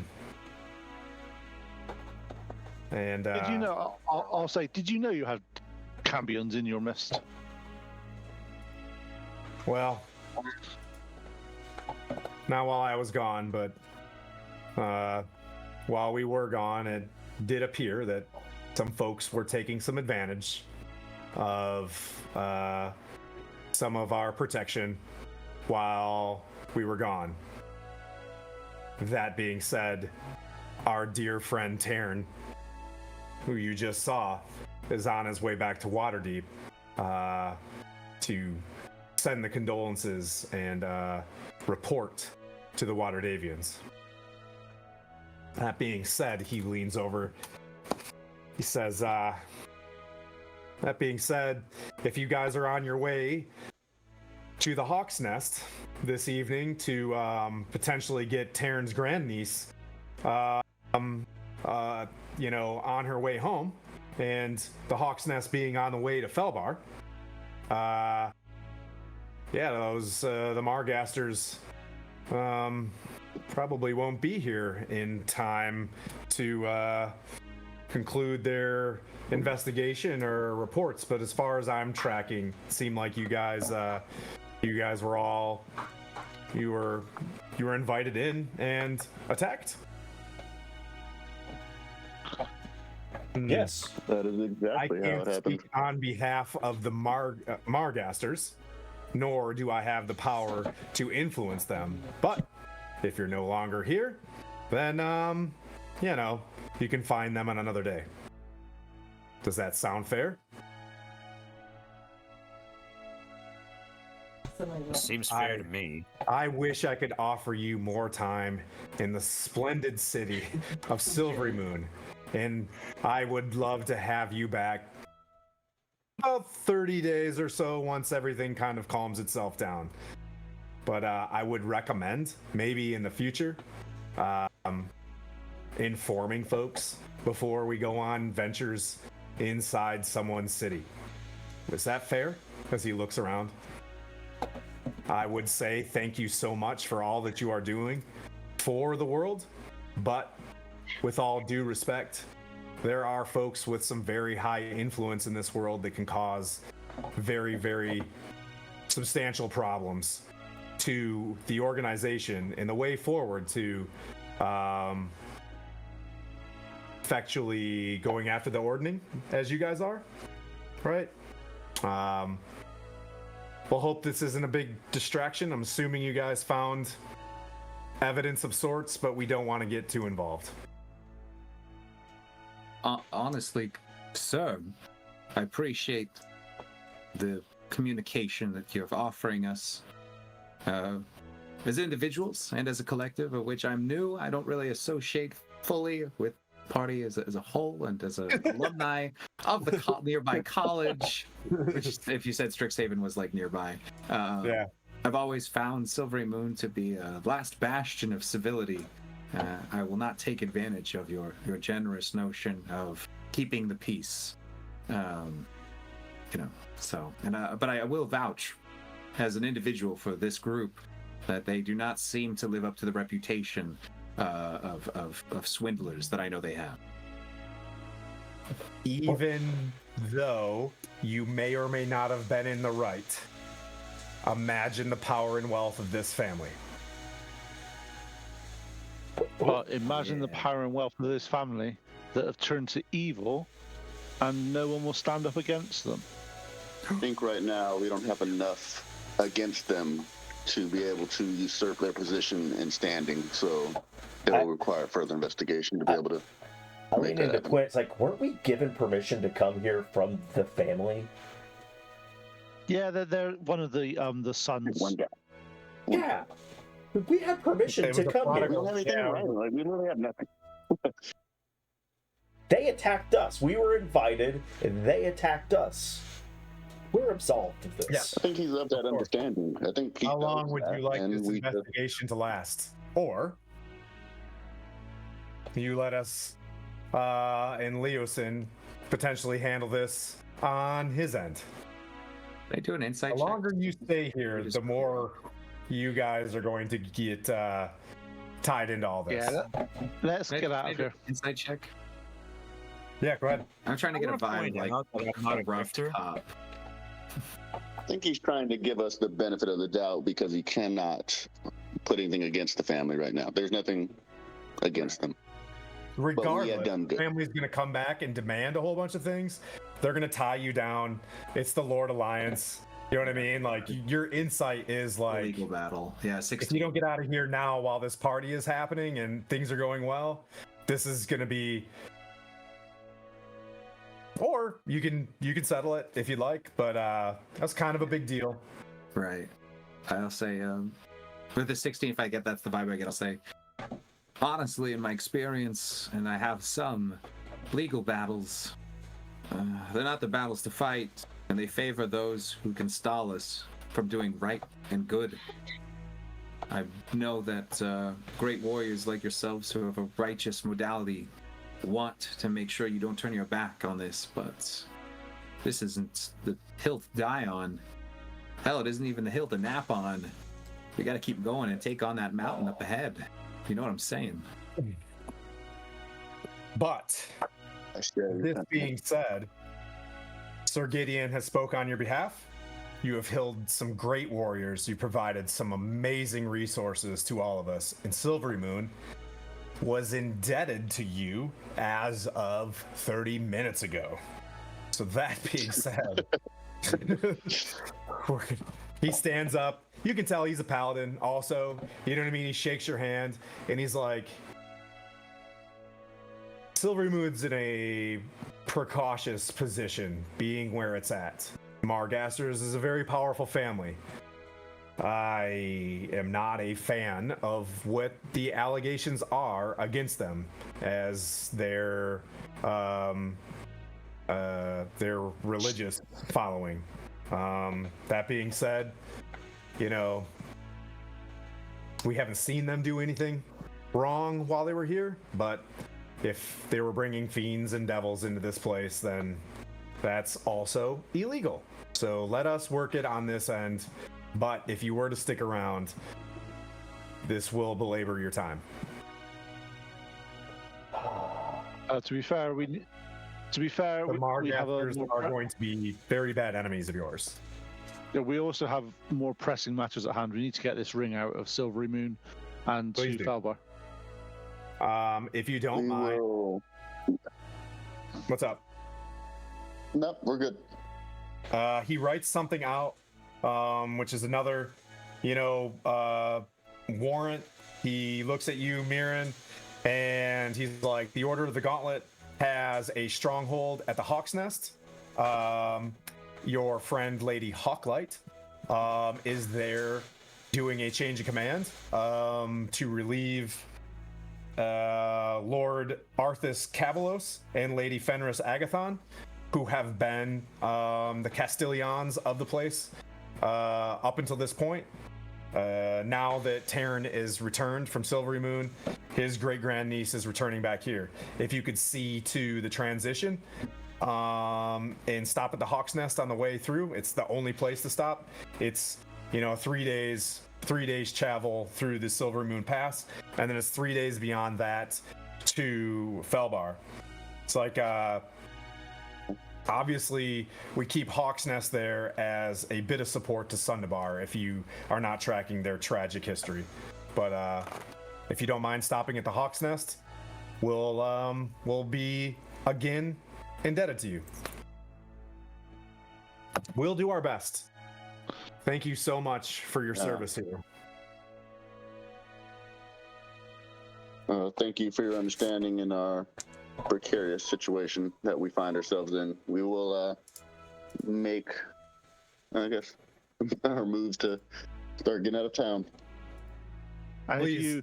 if you do need any help with this family at any future time, we're more than willing to help.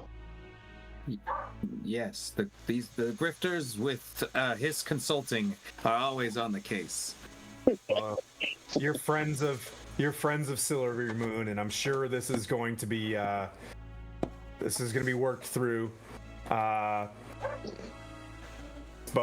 you know, let's give it about 10 days before we return back to Silverymoon. So on your way back through, if we could just go around it, that'd be fantastic as we deal with this. Realize the Margasters are powerful and have very strong influences. So keep a lookout. Indeed. Yeah, we'll say you guys immediately, you pack up, you depart, and you move into the night. Find a place to rest, and that's where we'll pick up next week with, in the distance, the glow of the moon bridge. And, the Margasters looming for you. Oof. You guys did a really good job, healing. You guys did fantastic building, like, really good rapport with the city. And they were devils. And the guy was a paladin. And they were devils. And Sanya got an amazing crit on a wizard. On a wizard. That was amazing. Yeah. I want at least one damage spell from that wizard. That's why I was like, Pete, you're gonna be so proud of me. I'm using a wizard. Just kaboom. No bones. I need mental note. 2 wizards. Got it. 2 wizards. Then it's mental note. Rogues are wizard killers. Rogues are wizard killers, though. Hey, Charmed, thank you so much for playing with us. Hope you stick around. 100%. As I study your character sheet now to prepare for whatever all that noise was.